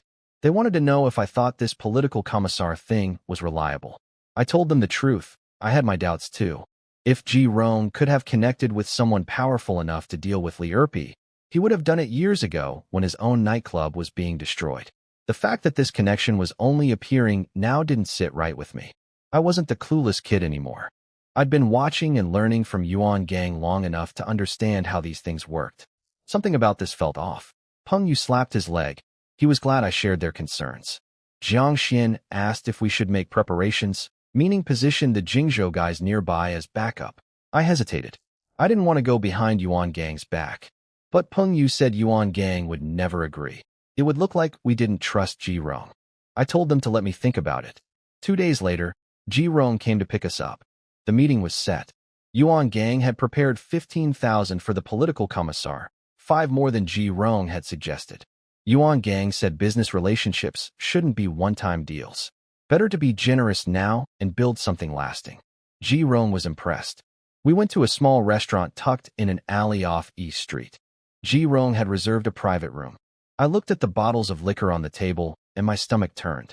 I asked Peng Yu to grab me a juice from outside. While he was gone, the door opened, and a middle-aged man in sportswear walked in. This was Chu Jian, the political commissar of the Yang'an Police Bureau. Ji Rong greeted him warmly. Yuan Gang shook his hand. Chu Jian looked Yuan Gang over and said something that made the room go cold. He commented that Yuan Gang had barely arrived in Yang'an and was already firing guns. Nobody could tell if he was joking. Peng Yu came back with my juice and froze when he saw the stranger. Ji Rong broke the tension and got everyone seated. Ji Rong laid out the situation directly. He said Yuan Gang was just here to do business. Li Erpi had started the trouble, and we were hoping Chu Jian could help smooth things over. Chu Jian asked what kind of business. Yuan Gang said a karaoke lounge. Ji Rong explained about the property and how Li Erpi had made it personal. Chu Jian nodded but pointed out that using a gun changed things. Even if we weren't at fault, the shooting made us wrong. Ji Rong gave Yuan Gang a look. Yuan Gang picked up a shopping bag from under the table and placed it in front of Chu Jian. 15 neat stacks of 100 yuan bills. He said it was a donation to the Yang'an Bureau for their building fund, his way of making amends for the trouble. Chu Jian raised an eyebrow, took a sip of his drink, and then said he needed to step out to make a phone call. Something about telling his wife he was eating out. Ji Rong whispered to Yuan Gang that it was done. The commissar was probably calling the station to handle things. But 10 minutes passed, and Chu Jian didn't come back. Ji Rong got restless and stood up to go check. The door exploded inward. A skinny, sleazy-looking man walked in with 20 or 30 teenagers behind him. The red and green hair crew. Ji Rong's jaw clenched. He said 3 words through his teeth. Li Erpi. The rest of us understood instantly. Chu Jian hadn't gone to make a phone call. He'd set us up. He'd called Li Erpi. Li Erpi ignored Ji Rong completely. He turned to Yuan Gang and said he'd heard some outsider had come to Yang'an and shot his people. His eyes were vicious. Yuan Gang grabbed a bottle and told Li Erpi to say what he wanted. Li Erpi laughed, said we didn't have our gun this time, and ordered his people to attack. Before Yuan Gang could react, I flipped the table and yelled at Jiang Xian to help me block the door. Ji Rong understood instantly and called Qi Pengfei to push with us. But we were too slow. 5 of them got through before the table was in place. A steel pipe cracked across my back. Then a kid with a cleaver swung at my shoulder. Yuan Gang kicked him away just in time. The blade buried itself in the table instead of me. Yuan Gang smashed a bottle into another one's face, and Peng Yu grabbed a dropped cleaver and started swinging. I screamed at Peng Yu to make the phone call. He tossed the cleaver to Yuan Gang, pulled out his phone, and dialed. This was the backup plan, the one I'd worked out with Peng Yu and Jiang Xian behind Yuan Gang's back. We positioned the Jingzhou guys nearby, just in case. We held the door as long as we could, but there were too many of them. They kicked the table in half and poured through. Yuan Gang roared and charged into them with his cleaver. I grabbed a pipe and followed. I knocked one down. Then a blade caught my back. I felt the warm blood immediately. Another slash hit my shoulder. Cold sweat broke across my forehead. A pipe came flying straight at my face. I couldn't dodge. I closed my eyes. The hit never came. Someone grabbed me. A warm drop landed on my cheek. I opened my eyes and saw Yuan Gang holding me, blood running down from his forehead. He'd taken the blow meant for my face. He smiled weakly. I screamed his name. Another blade came down at him. Jiang Xian dove in and shoved the attacker away. Yuan Gang and I fell to the ground together. When I looked at him, his eyes were closed. He was out. Something broke inside me. I pulled the cleaver from his hand, stood up, and threw myself into the crowd. I didn't dodge anything. Pipes, blades, I didn't care. I just swung and swung. One kid nearly lost his head. The blade caught his chin instead, splitting it open like a second mouth. Li Erpi started to panic. Then he heard shouting from the restaurant entrance. Our Jingzhou guys came flooding in. Peng Yu screamed for them to cut down every last one. Li Erpi tried to run, but Jiang Xian caught him and put him on the floor with 2 slashes. It was over fast after that. Not one of Li Erpi's people was left standing. But I didn't stop. I kept swinging at the ones on the ground. Peng Yu bear-hugged me from behind, yelling at me to snap out of it before I killed someone. I thrashed against him. He squeezed so hard he nearly choked me out. Jiang Xian kicked him and told him he was strangling me.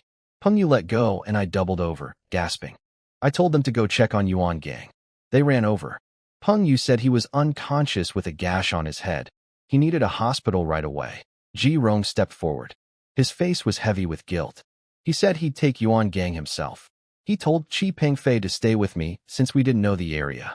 He blamed himself. The commissar had sold us out, and it was Ji Rong who'd brought us to him. After Ji Rong left with Yuan Gang, we all looked down at Li Erpi, lying on the floor pretending to be dead. Peng Yu asked me what to do with him. I looked around. We'd torn the place apart, and the police still hadn't shown up. Li Erpi must have told them to stay away beforehand. But that wouldn't last. I told them to grab Li Erpi and move. We needed to get out of here first. At the clinic, I lay face down while a doctor stitched up my back. I asked Qi Pengfei how Yuan Gang was doing. He said nothing serious, But Yuan Gang had been taken to a real hospital because the gash on his head was deep. I told Shi Pengfei to call Ji Rong and ask if Yuan Gang could leave the hospital. The Yang'an Police Bureau would know by now that we'd taken Li Erpi. If they found Yuan Gang in a hospital, with everything he was already wanted for, he'd be finished. Peng Yu asked me what our next move was. I told him to scatter everyone. Send the Jingzhou guys to the countryside to hide. The local police were a dead end for us. The commissar had proved that. I had no plan. We'd have to wait for Yuan Gang to wake up. Shi Pengfei came back and said Ji Rong had already pulled Yuan Gang out of the hospital. They were heading to the farmhouse. We left the clinic immediately. Half an hour later, we arrived at the farmhouse. Ji Rong was outside, looking miserable. I asked where Yuan Gang was. He pointed inside. I ran to the room and found him on the bed, his entire head wrapped in bandages. I whispered his name. His eyes opened. His voice was rough and weak, but he said my name back. My eyes burned. Then he told me to call Lin Sudong. Tell him to come to Yang'an. I found his phone and dialed. Lin Sudong picked up half asleep. When I said my name, the line went quiet. Then his voice came back sharp and clear. He asked what happened to Yuan Gang. I told him everything that had gone down since we arrived in Yang'an. Then I told him Yuan Gang wanted him here. Lin Sudong said 3 words. Wait for me. Then he hung up. Peng Yu and Jiang Xian came in and asked about Yuan Gang. I told them he'd woken up briefly but was sleeping again. Peng Yu cursed and said he wanted to go kill Li Erpi. I stopped him. Jiang Xian kicked him and told him to stop being reckless. I told Peng Yu that Li Erpi was worth more alive right now. We'd wait for Lin Sudong. When they heard Lin Sudong was coming, both of them let out a breath. With Yuan Gang down, we needed someone who could think clearly and plan. Yuan Gang knew that too. That's exactly why he'd told me to make the call. Ji Rong came in and asked about Yuan Gang. I told him the same thing. He sighed heavily and said tonight was his fault. If it weren't for our backup guys, we'd all be dead in that restaurant. I shook my head and told him nobody blamed him. No one could have predicted the commissar would sell us out to Li Erpi. Then Ji Rong asked where the reinforcements had come from. I told him they were from Jingzhou, arrived a few days ago. He was surprised. I apologized for not telling him about them beforehand and made sure he understood it wasn't about distrusting him, just having a fallback plan. Ji Rong smiled and said if we'd told him in advance, he might have overthought it. But seeing how things played out, he just felt old. Then he suggested we lay low until the heat died down and leave Yang'an after that. In his mind, we were done here. The entire local police bureau was against us now, and you can't fight the government. I nodded at Ji Rong's suggestion to lay low, but I didn't agree about leaving Yang'an. I told him Lin Sudong was on his way. Ji Rong's eyes went wide. He knew Lin Sudong, 5th Master Strategist, the brain behind everything. The fact that Lin Sudong was coming despite everything that had happened meant one thing. We weren't running. We were digging in. Ji Rong could feel it. Yang'an was about to change. For 2 days, none of us left the farmhouse. But we knew exactly what was happening outside. Li Erpi's cousin had mobilized the entire Yang'an Police Bureau to hunt for us. They'd even gone after Ji Rong, shut down his dance hall and card room.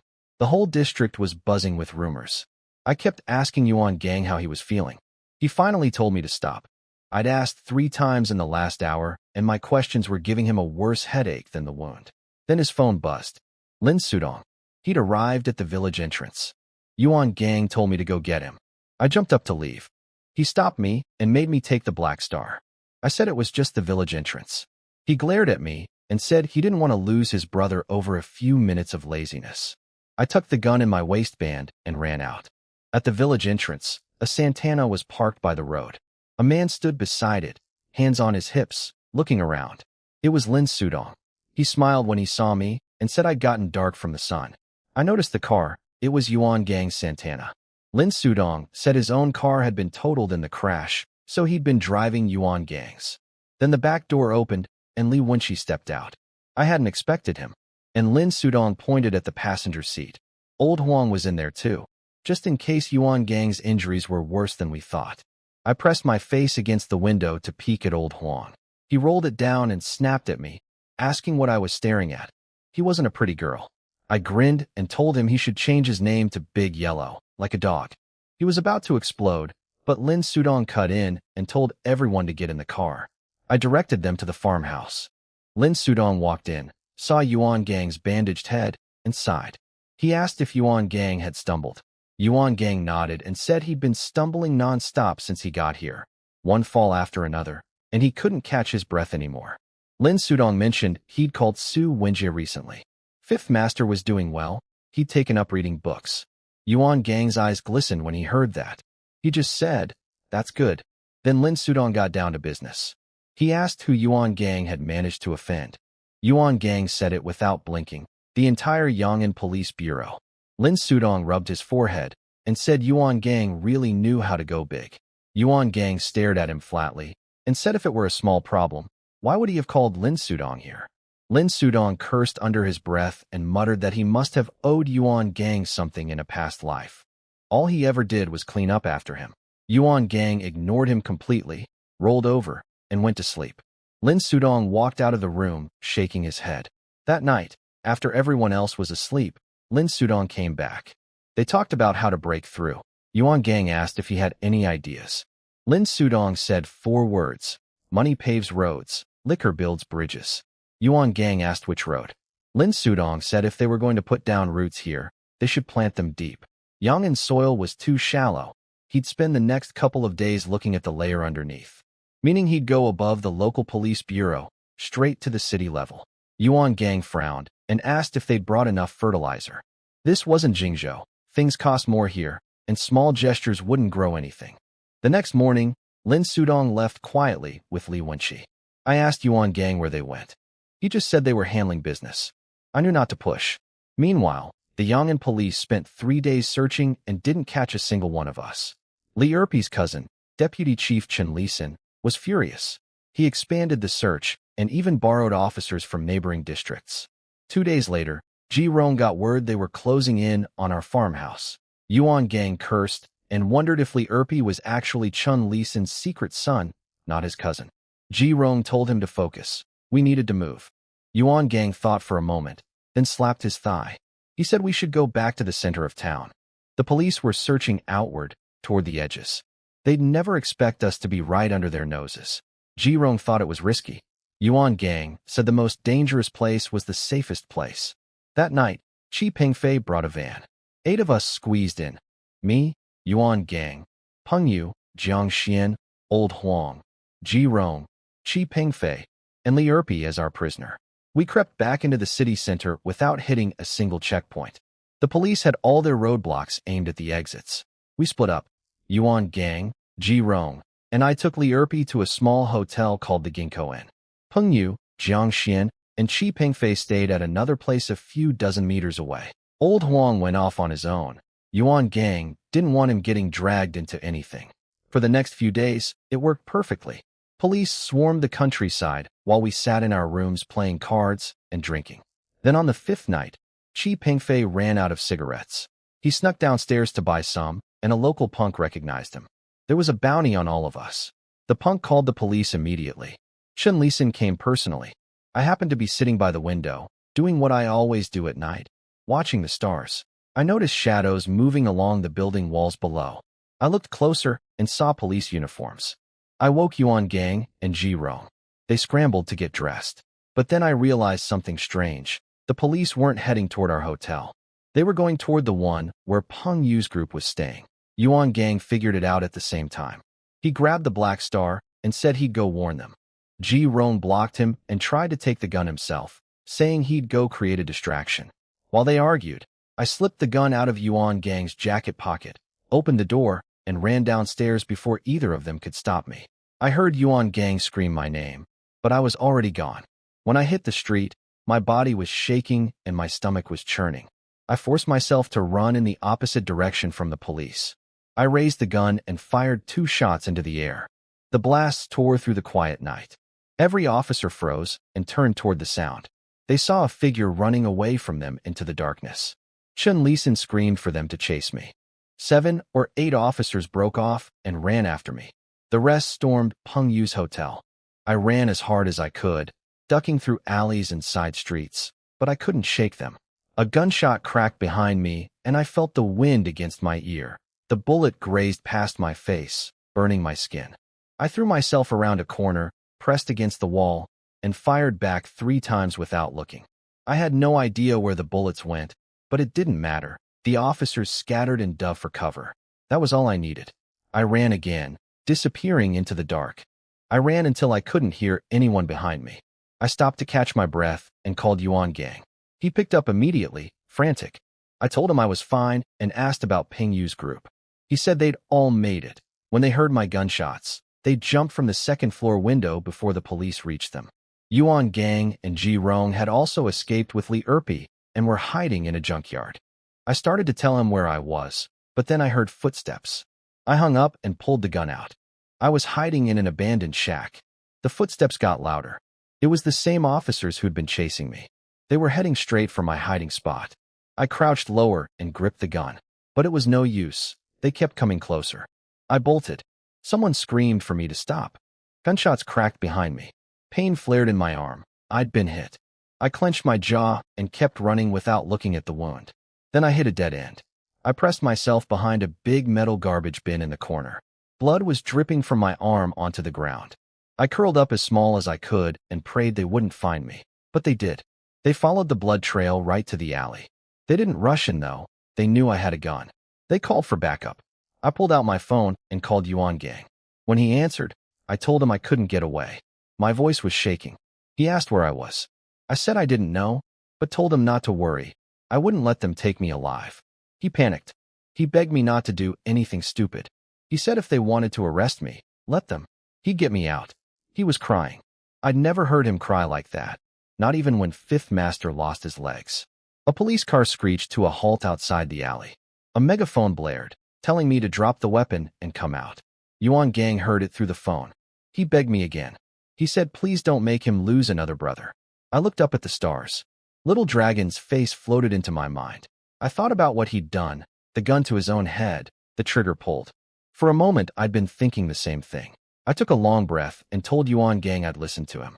He let out a shaky sigh and told me exactly what to do.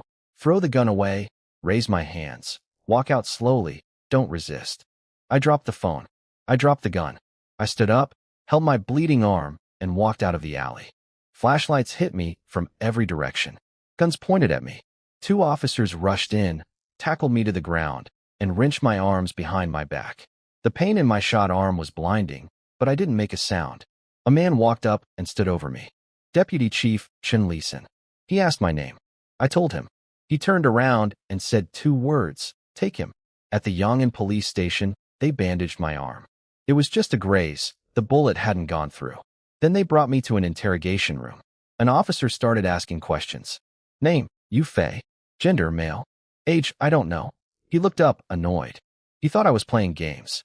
He slammed the table and told me I'd better cooperate. I told him I really didn't know my age. That just made him angrier. He dragged me to another room, cuffed me to a water pipe, and stripped off my shirt. He pulled out an electric baton, tested the switch, and smiled. Then he pressed it against my body. The shock locked every muscle in my body. I screamed. The officer didn't care about my screaming. He moved the electric baton to a different spot and hit the switch again. For half an hour straight, he worked me over. My chest and stomach were covered in burn marks. My body wouldn't stop shaking. He grabbed my chin and asked if I was comfortable now. I grinned back at him with blood all over my teeth.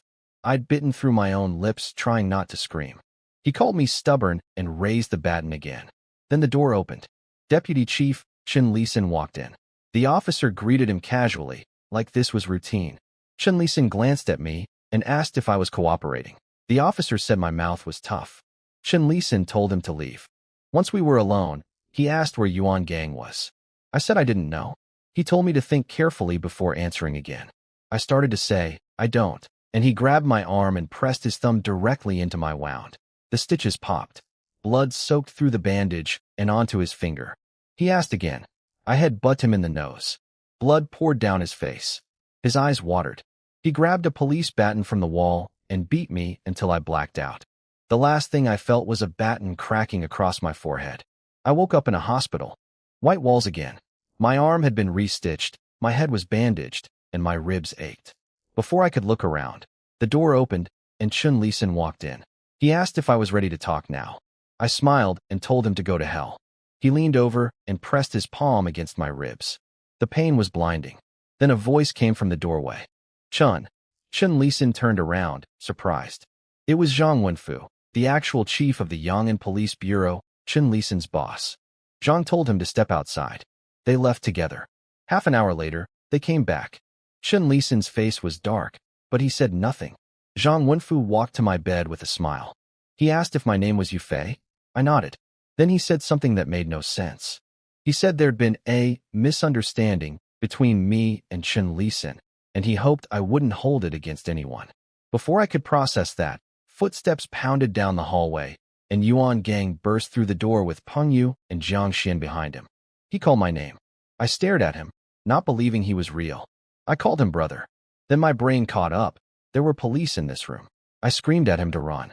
He didn't move. He walked to my bed, tears already falling, and hugged me. He said he was sorry I'd suffered. Then Zhang Wenfu stepped forward, smiling, and introduced himself to Yuan Gang. They shook hands. Yuan Gang asked, in a calm, steady voice, how his brother had ended up with these injuries. Zhang Wenfu told him to let bygones be bygones.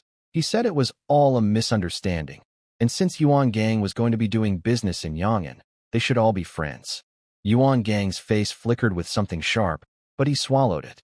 He said Zhang Wenfu was right, and that his own perspective had been too narrow. Zhang Wenfu nodded, satisfied. He said he had a meeting at the station and left, taking Chen Lisan with him. I asked Yuan Gang what had just happened. He turned to me and sighed. He said he was sorry. I told him to stop apologizing.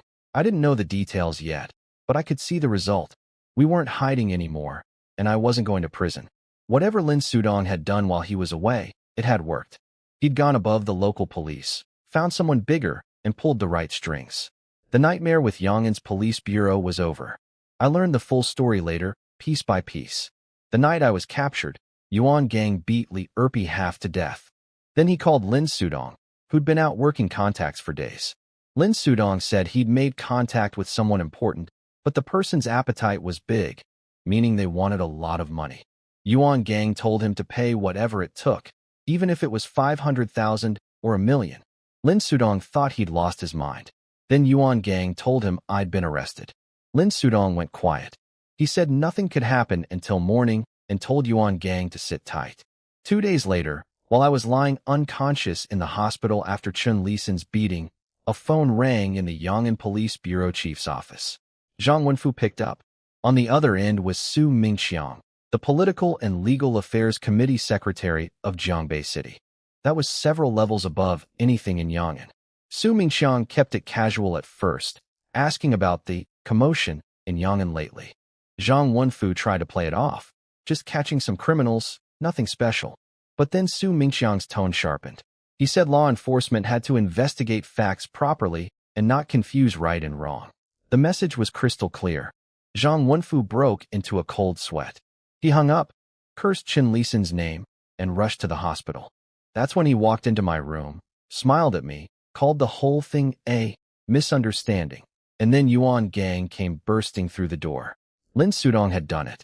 He'd gone above Yang'an entirely, straight to the city's political legal chief. The same way Fifth Master once had Secretary Lin in Jingzhou, we now had a line to Su Mingxiang in Jiangbei. After everything was explained to me, Yuan Gang promised he'd make Chen Lisan pay someday. I told him to forget it. He changed the subject, said our good days were coming. Over the next weeks, Yuan Gang stayed with me at the hospital, then Peng Yu and Jiang Xian rotated in. The karaoke lounge started renovations. Lin Sudong and Li Wenqi visited once, but left again soon. They were still working. After more than 2 weeks, my wounds healed up enough. Only the broken ribs still needed time. I was bored out of my mind and begged to leave. Yuan Gang gave in. He'd rented a 3-bedroom apartment across from the lounge on East Street. He got 1 room, I got 1, and Peng Yu and Jiang Xian shared the 3rd. One morning, Yuan Gang barged into my room, pulled off my blanket, and smacked me awake. He said we were going to buy a car. His Santana was still with Lin Sudong, and we couldn't keep taking taxis everywhere. We went to the lounge first, where Peng Yu and Jiang Xian were watching the construction crew. Yuan Gang said he was buying 2 vehicles and needed someone to come along. Peng Yu tried to get out of it. Yuan Gang kicked him twice and said the second vehicle was a van for hauling supplies, not a gift for Peng Yu. Jiang Xian volunteered, and the 3 of us headed to the biggest car dealer in Yang'an. We went to Yubao car dealership, the biggest one in Yong'an. It was run by two brothers, Chun Yu and Chun Bao. A young salesman greeted us, and Yuan Gang told him he wanted a Santana. The guy led us straight to the last one they had. Yuan Gang opened the door, checked the interior, and said he'd take it. Just give us the lowest price, and we'd drive it out today. The salesman couldn't believe how fast it was happening. Yuan Gang also asked about a used van. Chun Bao said they had over a dozen outside and would show us later. They were sizing us up. Anyone buying a Santana with cash wasn't ordinary, but they couldn't figure out who we were. We'd just agreed on the price when the office door slammed open. A greasy, pot-bellied man in his 40s walked in like he owned the place. He called the brothers by their first names and announced he was here to pick up his car. Chun Bao told him he was too late. The Santana was already sold. The man, Huang Sanner, real name Huang Jiqiang, looked at us and said nobody in Yong'an dared take anything from him. Chun Yu slapped the table and cursed him out. Huang Sanner ignored him, pulled out his phone, and asked Yuan Gang his name while starting to dial. Yuan Gang smiled and leaned back on the sofa. He said his name was Yuan Gang. I didn't even bother looking up. I was flipping through a car magazine. Jiang Xian sighed at both of us and quietly pulled out his own phone to make a call. Huang Sanner mocked Yuan Gang's name and said he wasn't leaving this dealership with that car, not without Huang Jiqiang's permission.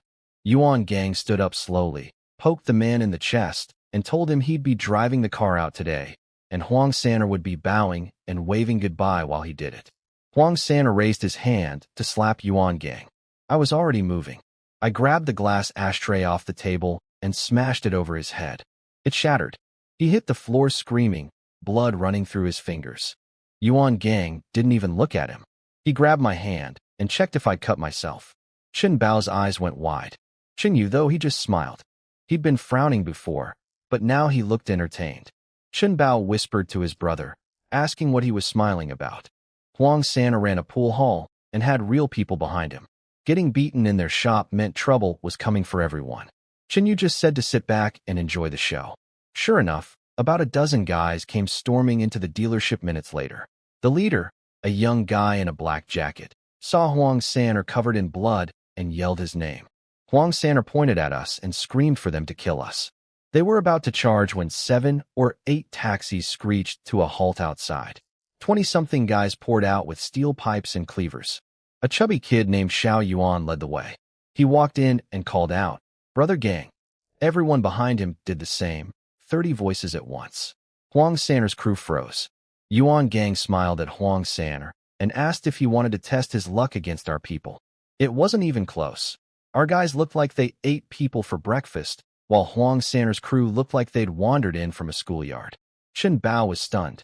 Chun Yu just kept smiling, like he'd expected this all along. Huang Sanner couldn't get a word out. Yuan Gang stepped forward and asked if he could drive the car away now.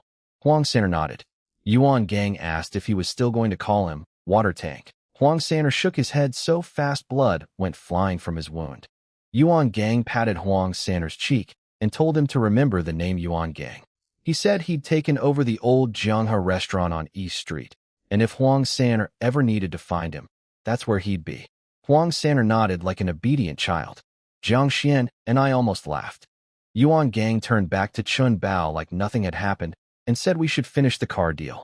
We paid, did the paperwork, and drove away, the Santana plus a van. After we left, Chun Yu told his brother that Yuan Gang was the same man who'd taken on Li Erpi and survived the entire Yong'an Police Bureau coming after him.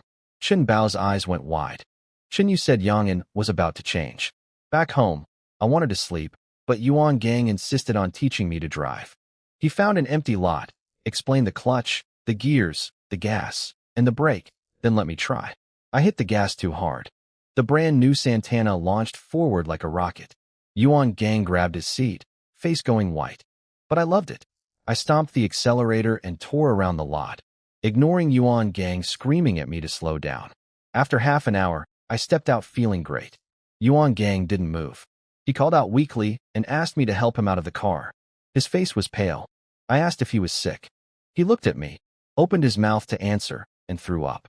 On the way home, he drove in silence with a black expression. I sat in the back, sneaking nervous glances at the rearview mirror. When we got in, Peng Yu said dinner was almost ready. Yuan Gang looked at the food.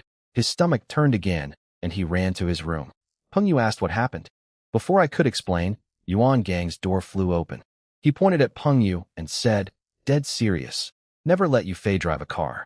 Not even touch the steering wheel." Then he slammed the door shut. Peng Yu and Jiang Xian both stared at me. I smiled awkwardly and said I was hungry. Nobody asked anything else.